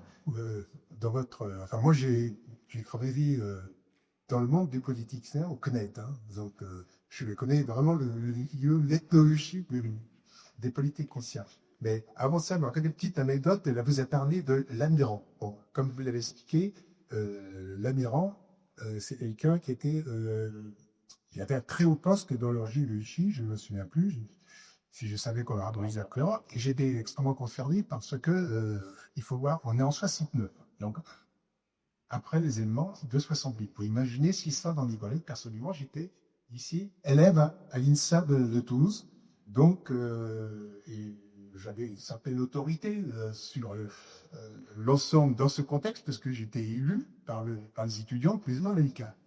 Et on apprend, alors je ne me souviens plus comment, que ce monsieur Lamiran allait venir un cours. Il venait de l'INSA de Lyon, il vient faire un cours. Moi, j'apprends, etc. Et donc, j'exige, je vais bien dire, auprès du directeur de l'INSA, mais en 69, en 67, il faut que donc dirige. J'exige de participer à la présentation du personnage. Donc, vous imaginez, je ne peux pas raconter la suite, un peu le climat. Alors c'est assez marrant parce que à l'INSA, on avait un département qui s'appelait le département des humanités. C'est exactement ça. Et tout le monde se moquait de ce langage parce que c'était vraiment enfin, rien du tout. C'était la superficie, comme si on avait besoin d'avoir un cours sur l'humanité parce qu'on avait la sécheresse de faire des mathématiques. Bon.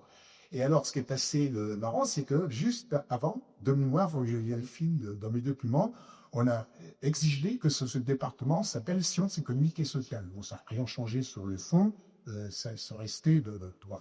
Alors, simplement, j'ai tellement de choses à dire, je ne sais pas comment poser des questions, parce que ce que vous avez parlé, j'ai appris plein de choses sur le saint-simonisme, hein, il y a un travail qui est un bijou. Je pose la question, est-ce que vous connaissez, c'est sincère, hein, c'est pas de la plaisanterie, est-ce que vous connaissez les travaux d'Alain Suppiot, qui est professeur au Collège de France, qui a beaucoup travaillé là-dessus, ainsi que Pierre Musso, et là encore, Camille Lepoix, sur les piles, éditer les ordres complets que je suis pas sûr. Est-ce que donc Je vais répondre aux deux questions.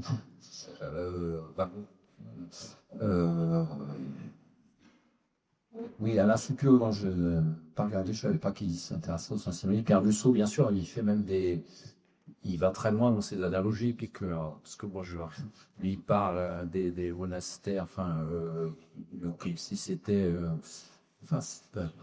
qui aurait annoncé une forme de congrégation saint-simonienne. Je ne vais pas jusque-là, j'ai déjà fait pas mal d'analogies, je trouve. Et ça répond à la première question, je crois bien sur la vôtre, c'est-à-dire que là, on est vraiment dans des trucs franco-français, c'est vrai. C'est-à-dire que c'est difficile de transposer l'affaire saint-simonienne dans d'autres pays, quoi, même au point de vue d'études. Je ne vois pas comment, ça, mon approche manque de comparaison internationale, et pour cause, puisque elle se vide de sa substance, si vous voulez. Il m'arrive de dire que la France est cartésienne, c'est un peu comparé. Quand vous commencez à dire qu'elle est saint-simonienne et comtienne, c'est difficile à ce moment-là de comparer à d'autres pays, quoi. Mais bon, après, sur la formation des technocraties des autres pays, ça mériterait en effet une investigation, vous avez raison, mais on sort de l'orbite saint-simonienne qui n'a pas vraiment traversé les frontières, il faut bien dire ce qui est, quoi. Donc, et pour revenir à votre question, donc Pierre Musso, oui, bien sûr, oui, je dis spécialiste de Saint-Simon, mais ce qui vous reste dans ce que, enfin, de manière complémentaire dans ce que vous dites, c'est comment vous connaissiez le passé de l'Amiran en 67. C'est pas étonnant, il n'y avait pas Wikipédia, il n'y avait pas Internet. C'est des passés qui n'étaient pas non plus complètement officiels non plus, hein, donc c'est. Ah oui, on sait qu'il était commissaire à je sais pas quoi, sous Vichy, à la jeunesse, et enfin, il ne savait pas être sur les affiches, donc. Téléphone. Ah oui, d'accord, mais je veux dire, c'était pas évident à reconstituer ce passé à l'époque, surtout dans cette époque, avant Paxton, c'était pas du tout évident. Mais bon, peut-être pas jeter l'anathème forcément, c'est des gens qui ont cru, enfin je parle pas de la période de Vichy, mais dans son rôle social de l'ingénieur, c'est quelqu'un qui a cru à quelque chose, hein, c'est vrai, qu'il a voulu appliquer une malencontreusement dans le mauvais régime. Merci beaucoup pour votre exposé. Il y a eu un ex-député du Tarn saint-simonien, c'est le baron de Charenay-Pin, qui écrivait beaucoup sur les petits commerçants, petits producteurs, etc. et le bonheur qu'il aimerait par la formation. Et ce n'est pas ma question. Non, parfois, votre langue a fauché et vous êtes peut-être, ou alors vous avez parlé l'Auguste Comte. Oui. Et bon, alors c'est une autre famille. Une autre famille X. Alors, pourquoi est-ce que ça vous avez fourché? C'est une bonne question. Alors, parce que j'étudie beaucoup Auguste Comte aussi, et c'est marrant, je le mets pas. Alors, pour le coup, là, que vous savez, je pense tous, Auguste Comte a été secrétaire de Saint-Simon avant qu'il séparait dans des conditions très orageuses. Hein. Comte était un orageux d'ailleurs en général. Et alors, pour le coup, je considère peut-être même, mais je vais peut-être me contredire, que l'importance de Comte est sans doute plus importante que celle de Saint-Simon. Tout à l'heure, j'ai dit, la France est un pays cartésien, voire comtien, c'est-à-dire vraiment la Troisième République se définit à partir du positivisme d'Auguste Comte, la sélection par la science, parce qu'elle est plus égalitaire aussi, c'est Littré, Ferry, etc. sont des Comtiens, quoi. Donc, le saint-simonisme, c'est quelque chose de plus élitaire, je dirais. Élitaire, c'est le sens le plus neutre du terme élitiste qui est péjoratif. Donc, voilà, je dirais que c'est deux choses parallèles, mais qui sont assez différentes finalement, qui sont à étudier séparément, je pense. Enfin, voilà, pas en interaction, mais à ça, Auguste Comte, c'est toute la franc-maçonnerie qui a fondé la Troisième République, l'enseignement laïque obligatoire, etc. Elle a été positiviste et comtienne, ça c'est certain. Alors après, Comte a été critiqué parce que c'était le scientisme, c'était une foi inexorable vers la science, et à partir du moment où la confiance en la science a baissé, cette doctrine en compte aussi, mais il structure aussi tous l'ensemble de notre population. Je dirais que le saint-simonisme est très particulier dans cette qui structure des élites, je dirais, pour la je vous fais comme ça, mais vous avez raison, il y a des points communs. Mais il n'y a pas de vision économique chez Comte, il n'y a pas cette vision. C'est une vision qui est très basée sur la science, quoi. Il sort pas sur l'éducation aussi beaucoup. Chez Saint-Simon, ça reste lié à un industrialisme, quoi. Donc vraiment, et ça se traduit dans les faits. Ça se traduit dans les faits, quoi. Le PLN, c'est une réalisation saint-simonienne, quoi. Donc, Alors, pour la partie Saint-Simon, je ne connais pas très très bien, mais je relève une espèce d'enthousiasme vis-à-vis de la science. Et du coup, je me demandais, est-ce qu'il n'y a pas un parallèle qui peut être fait avec le siècle des Lumières, toute cette période où il y avait en fait aussi beaucoup de grands scientifiques français, les d'Alembert, Thoreau, donc toute la partie rédaction de l'encyclopédie. Est-ce qu'il y a un parallèle qui est faisable ou alors c'est complètement si, bien sûr, non, mais ça, tout à fait. Ben alors là, je ne sais pas si on doit parler de Comte ou Saint-Simon, parce que les deux sont valables. Là. Donc, Comte, ça raconte sur la femme de Condorcet, hein, ça c'est certain, hein, aussi bien sur la partie philosophie de la connaissance que sur la partie éducation, puisque Condorcet a beaucoup écrit sur l'éducation aussi, donc Comte se réclame de Condorcet. Que dirais-je Saint-Simon, il se veut, dans les deux se veulent des héritiers des Lumières, mais chez Saint-Simon, vous avez par exemple, après cette phase de révolution, c'est un post-révolutionnaire, j'écris Saint-Simon, comme on dit, d'un post-moderne. Donc à la fois c'est pas révolutionnaire, mais il veut stabiliser les choses après la révolution. Il veut qu'on accède, que les choses se stabilisent. Et Comte, il le magnifie encore plus. Comte, c'est un partisan de l'ordre. Vraiment d'un ordre à tel point qu'il fascinera des gens comme Maurras, pour parler quelqu'un d'actualité, il aurait été fasciné par Comte. Hein. Donc bien sûr, tout ceci se structure à partir des Lumières, mais est quand même assez différent. Les utopies pontiennes et saint-simoniennes, je suis pas sûr que les philosophes des Lumières, c'est difficile de faire ce genre d'exercice. Mais en tout cas, Comte se réclamait de Condorcet, ça c'est certain. Et Saint-Simon se réclamait des acquis révolutionnaires, oui, mais pour mieux s'appuyer dessus, ça le légitimait pour proposer autre chose en quelque sorte. Donc,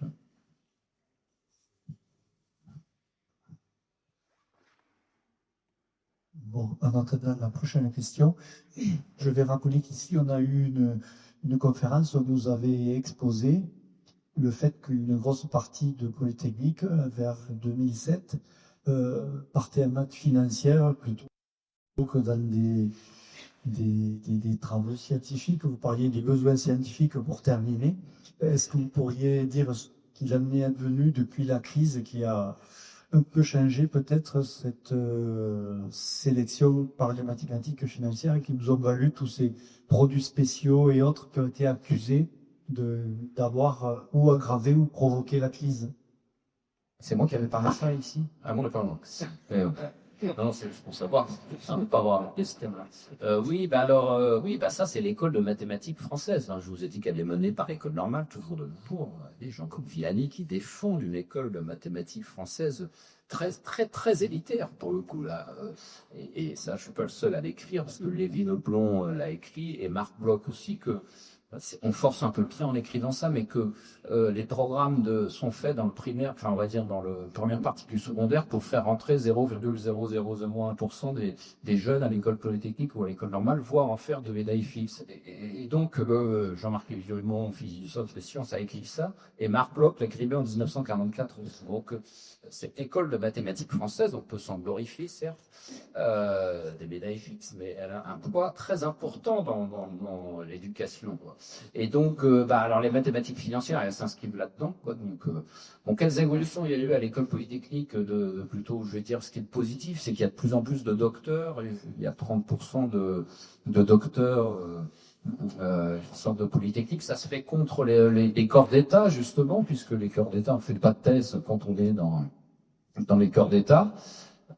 Moi, ce que je peux déplorer, c'était de ma tribu dans The Conversation, c'est que voilà, ce qui a été décidé en décembre 2015 par les ministres, par le top des ministres, M. Lacron, M. Le Drian, et qui a été confirmé par le président de la République en octobre 2017, c'est une séparation totale de Saclay et de l'école polytechnique, alors que il fallait au moins essayer de faire quelque chose. Alors après, discuter avec des patrons polytechniciens, ils vous disent oui, c'est parce qu'ils ne voulaient pas que l'école polytechnique atteigne que le doctorat, etc. Enfin bon, on a rencontré des trucs, ce sont des querelles de cloche-merle. Alors que je pense qu'il y avait une chance là d'essayer pas de fusionner les systèmes, je sais pas ça, d'essayer de faire une expérience faisant que les systèmes travaillent mieux ensemble. Comment peut-on penser l'enseignement supérieur, tous les problèmes qu'il rencontre, on l'a fait de la politique, mais dont on est obligé là, les problèmes d'enseignement supérieur qu'il y a à PB, etc. Alors que à votre pointe, l'extrémité des élites, on n'arrive même pas à essayer de faire coordonner la meilleure université française, Cep d'Orsay, aussi dans l'endroit le classement Chandet, enfin la 12e derrière Paris 6, et qui s'est sur le même plateau que l'école polytechnique. Et donc, et surtout qu'on dit bien que c'est vraiment très différent, quoi. C'est ça le plan de décembre 2015, quoi. Oui, c'est la scission. Donc voilà, je sais qu'il y a beaucoup d'anciens ingénieurs de grande école ici, donc tendance à défendre. Mais bon, moi, mon évolution, j'ai passé une thèse à l'université, je me suis dit, la diffusion de la connaissance, elle est à l'université, quoi. Donc, il faut quand même prendre ça en considération. On veut former des têtes bien faites, on veut former les bataillons de la recherche pour demain. Il faut quand même prendre en considération l'université. Enfin, c'est ce que je disais Laurent Sartre, c'est ce que disait Marc Bloch. Enfin, ça, là-dessus, c'est frappant comment des choses n'avancent pas. Quand ça, c'est un truc comme si c'était bloqué depuis 60 ans, là, 70 ans. Excusez-moi.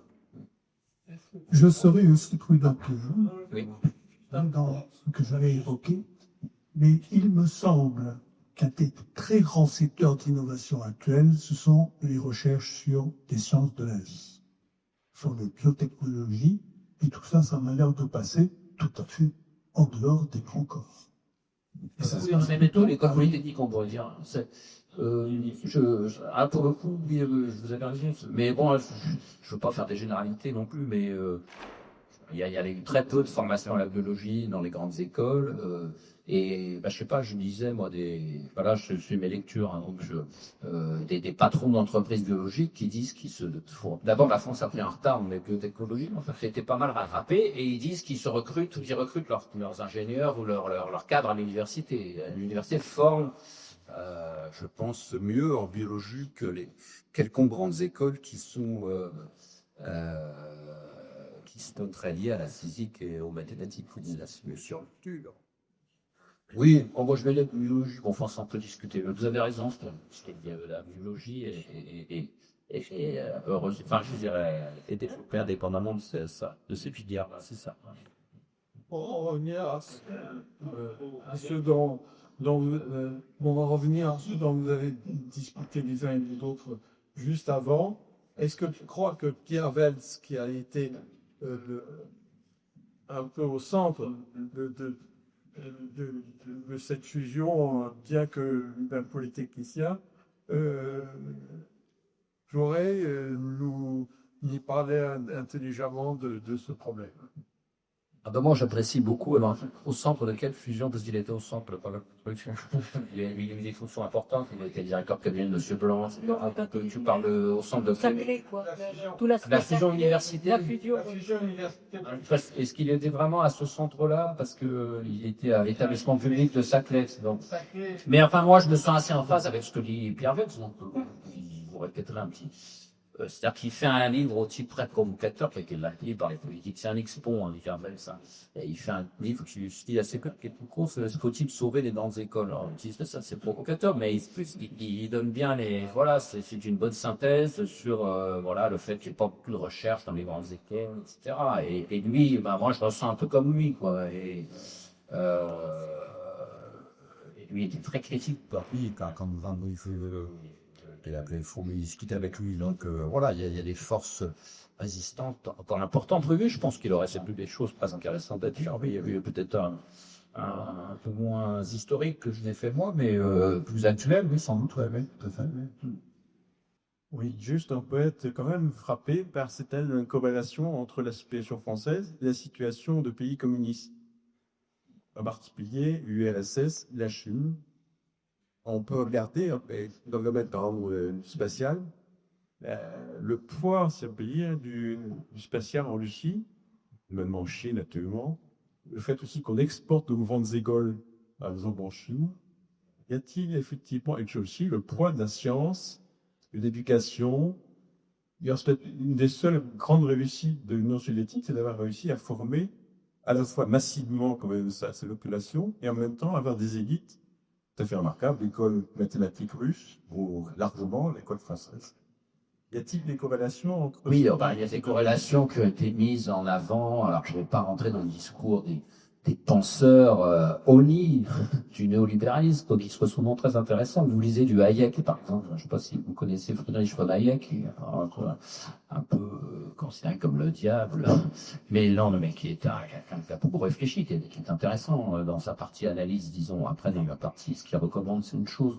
Mais il fait, alors lui, il critique Comte, comme il cite une phrase de Stuart Mill, John Stuart Mill, qui était pourtant un grand ami de Comte et qui finançait, qui dit, Stuart Mill écrit en 1860-1870, la théorie la plus totalitaire qui soit sortie d'un seul esprit humain, sauf peut-être celui d'Ignace de Loyola. C'est-à-dire qu'il compare Stuart Mill, qui est un ami d'Auguste Comte, dit, et c'est cité par Hayek, c'est la théorie la plus totalitaire qui soit sortie d'un seul esprit, c'est d'une seule tête, hein, sauf les jésuites, quoi.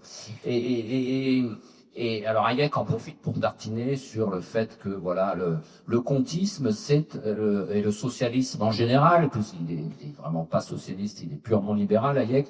C'est le communisme, ça conduit au communisme, c'est la route de la servitude, il appelle ça. Hein, donc, et il fait naître ça, non pas aux Lumières, mais à Saint-Simon et Comte, notamment, et surtout Auguste Comte. Donc voilà, je vous réponds un peu sans vous répondre. Hein, je ne vais pas vous dire la France, parce qu'on pourrait trouver des contre-exemples aussi. C'est pas parce qu'un pays a une infrastructure scientifique. Je vous rappelle d'ailleurs qu'on a beaucoup moins. Nos hommes de pouvoir sont plus scientifiques. Hein, je l'ai dit. Les polytechniciens ont jamais été ils ont été des technocrates ou pas des hommes politiques. Si vous regardez les hommes politiques polytechniciens, pour les regarder, ça c'est vite fait, c'est pas terrible. Et surtout qu'ils ont été remplacés par une élite plutôt énarque, etc. Mais pour aller jusqu'au bout du raisonnement, et je ne vous donne pas de réponse précise encore une fois, c'est pas que des pays totalitaires, comme genre l'URSS et Chine qui ont eu des scientifiques, je suis pour regarder, parce que l'Allemagne, par exemple, la chancelière, c'est une chimiste, alors on dirait, c'est une femme politique, c'est pas un système en fait. Chez les URSS, c'était un système aussi oui, c'est qu'un système où il y avait beaucoup d'ingénieurs, il y a toujours beaucoup d'ingénieurs, si certains, en tout cas en Chine, si certains. Donc, enfin, je ne veux pas me renvoyer aux écrits d'Hayek, prenez-les comme tel. C'est un élément de comparaison, en effet, qu'on peut prendre. Ouais. Voilà, je ne sais pas fait trop saouler avec les comparaisons historiques, mais je pense que c'est important d'avoir ce fil directeur sur ces 5 ou 6 périodes. Peut-être parce que ça aide à comprendre, je pense. Si vous permettez une deuxième question, ici nous sommes à Toulouse, Ouais, une des grandes réussites quand même françaises, c'est l'aéronautique, le spatial. Et effectivement, les X y ont joué un certain rôle. Est-ce que c'est le hasard ou est-ce que c'est lié effectivement à un type de formation particulier compte tenu de la technique spécifique de ces deux domaines? Oui, bah, c'était les grands programmes pompidoliens, gauliens, enfin, politique pas non plus, mais il y a eu des échecs, il y a eu le Concorde, il y a eu le TGV. Bon, malheureusement, je trouve que je vous ai fait un peu l'histoire du train, globalement, là, finalement, c'est un bon dans les chemins de fer. Je considère que là, c'est pas sûr que ce soit un des meilleures mains de management, hein, donc, non, je compare l'aéronautique au ferroviaire, parce que le ferroviaire, c'était aussi une réussite, le TGV, c'était une réussite française, hein, et elle a été menée par des ingénieurs polytechniciens aussi. Après, ça aurait été fait, la tarification, la baisse des petites lignes, Le etc. nucléaire aussi. Hein. Le nucléaire aussi, bien sûr. Il reste des grands programmes. Alors, est-ce qu'ils sortent de mon épure, là? Oui, j'en ai pas parlé, c'est vrai. J'ai mené une critique sociétale, on dirait, sur la façon dont cette mentalité des élites structure le pouvoir politique, quoi. Mais il y a des réussites par ailleurs. Je n'ai pas dit que tout était à jeter. Donc, bien sûr, les grands programmes, ça va avec ce que vous disiez sur les grands systèmes d'organisation, finalement. Donc, et ça va pas trop avec des TI, etc. Donc, ça renforce le fait que cette formation conduit à une forme de voir grand, quoi. Alors, voir grand, ça peut marcher parfois, oui, en effet, tant mieux d'ailleurs, heureusement. Bonsoir. J'ai toujours été surpris de la théorisation mathématique dans les techniques, les écoles, ou cela. Est-ce que c'est un moyen de se rapprocher de l'industrie quand les mathématiques, quand il reste que les philosophies? Philosophie, je sais pas, mais c'est une bonne question que j'en posais. Et d'ailleurs, c'est une pierre qu'on peut mettre dans le jardin de Laurent-Schwartz au passage, parce que je suis pas dans sa peau, hein, donc je sais pas ce qu'il voulait dire en 1977. J'aimerais bien, une fois j'ai raccompagné de Palaiso à Paris, j'aurais pu lui poser la question si j'avais connu son article. Les pauvres ne m'intéressaient pas pour ça. C'est une pierre dans son jardin, parce que lui aussi, il a fait quelque chose de très théorique, un enseignement très théorique avec de polytechnique, comme vous dites, quoi. Tandis que la physique est aussi très théorique. Donc, une physique à la Pierre-Gilles de Gênes, pour reprendre une autre personne qui a fait quelque chose de tout à fait différent. Elle est née à l'école de physique-chimie de, je ne sais plus laquelle, de Paris, enfin, donc, celle de Helmholtz, etc., quoi. Donc, oui, il y a une formation très, très, très théorique, enfin, qui va avec un fort esprit d'abstraction très présente en France aussi, il faut bien dire ce qui est. Donc, là-dessus, est-ce qu'on peut se sortir de ça? Je ne sais pas. Mais oui, vous posez une bonne question, oui. Quel est l'intérêt? Oui, les grands systèmes, ça fait des réussites, l'aéronautique, etc., le nucléaire. Et pour être concret aussi, enfin, je veux dire, il y a eu à l'école polytechnique, le nucléaire, on peut regarder, ça a été un développement aussi mené beaucoup par des polytechniciens. C'était le retour, ça je n'en ai pas parlé, mais il y a un retour de la science après la libération aussi, qui maintenant s'est estompé, mais il y a eu de très belles années. Enfin, toute la physique nucléaire vient en partie des polytechniciens aussi, oui. Mais sur l'aspect enseignement abstrait, il hérite aussi les mathématiques enseignées dans le secondaire. Hein. Donc,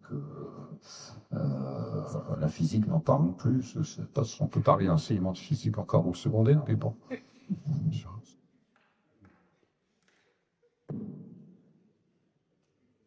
On a encore un petit moment si d'autres questions.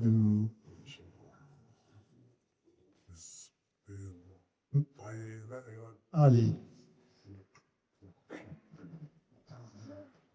Ouais, je fais juste une affirmation parce que pour le développer c'est facile. Moi j'ai vu effectivement le côté négatif de les collègues des gens qui veulent travailler le côté négatif du primat des mathématiques. Ça, c'est clair.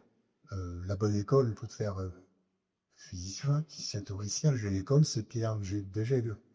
Mais le main à la pâte, en quelque sorte, et après on réfléchit, une mathématique devient un outil. Et ça, il y a même des trucs complètement paradoxaux, parce que j'ai toujours été, sans faire exprès, un peu l'ethnologue et milieu, des gens très très bons, hein, qui étaient issus de Polytechnique, qui font très très bon travail. Ils ne se rendaient pas compte qu'ils faisaient pas de la recherche, c'est-à-dire qu'ils faisaient des calculs pour vérifier, en gros, si les lois physiques sont banales, on faisait une expérience après. Alors que le démarche scientifique, c'est le contraire. Ça, on se pose des questions, on conceptualise, et puis quand les mathématiques peuvent arriver derrière et les modéliser, formaliser, on le fait. Et ça, la présidence des mathématiques est très claire en France, hein, parce que finalement, quand on compare on compare les États-Unis et puis la France, il y a eu après, je crois, autant de médailles Fields. Non, mais là, c'est la portée de l'honneur, ce que je disais, pour ce programme fait pour avoir une défi, mais à quel prix ça se fait, quoi. Enfin bon, donc au prix de dégâts dans le secondaire, sur l'aspect mathématique, etc. Mais vraiment, mon discours, il n'était pas de voir quelle est c'est compliqué les problèmes d'enseignement supérieur. Hein. Je voulais vous montrer un petit peu comment la formation des élites allait avec des différents régimes politiques petit à petit. C'est ça que j'ai essayé de montrer. Mais bon, c'est pas des questions vulgaires, évidemment, bien sûr, mais je ne peux pas tout prendre dans la grille explicative non plus, c'est un peu. Pour quand même, sur le question essentiel, qui est presque une question, qui est une question anthropologique, qui est derrière le sensimonisme, c'est très clair, c'est une vision du monde. Et ça appelle clairement tout dans tout le texte, c'est un peu le visionnement, c'est un imaginaire. Et c'est là que on a dit que, comme je sais, Alain Filpion analyse ça très bien. D'accord. Il faudrait regarder, il faudrait lire son travail. Et si je puis me permettre de donner un conseil, il faut lire ce qui n'est pas trop dur à lire, qui est l'Homo erectus. Et vraiment, c'est vraiment qu'on après. Je cite une anecdote là. En 2007, c'était avant la campagne présidentielle. Il y avait une exposition très bien à la bibliothèque au l'Arsenal, c'est le truc qui dépend de la PNS, sur les Saint-Simoniens, justement, parce qu'il y a beaucoup d'archives saint-simoniennes. Et puis il y avait quelqu'un en lettres d'or qui avait marqué les candidats à la présidentielle devraient s'inspirer du programme Saint-Simonien. J'avais trouvé ça marrant comme remarque, lettres d'or. Mais bon, tout ça est transposable. Après tout, les discours que je vous ai donnés, le Louis Armand, etc.,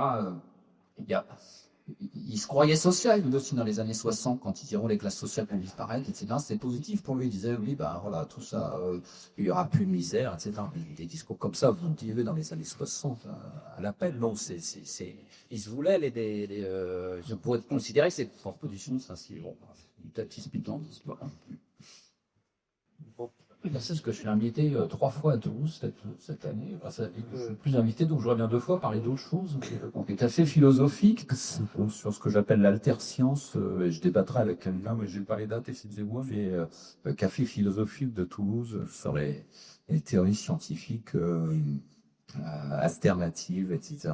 Mais maintenant, c'est un débat très à la mode, etc. Mais c'est un peu cantonné là. Certaines visions, parce que ça. On faire savoir pour qu'on l'annonce. Ah oui, d'accord. Bien, mais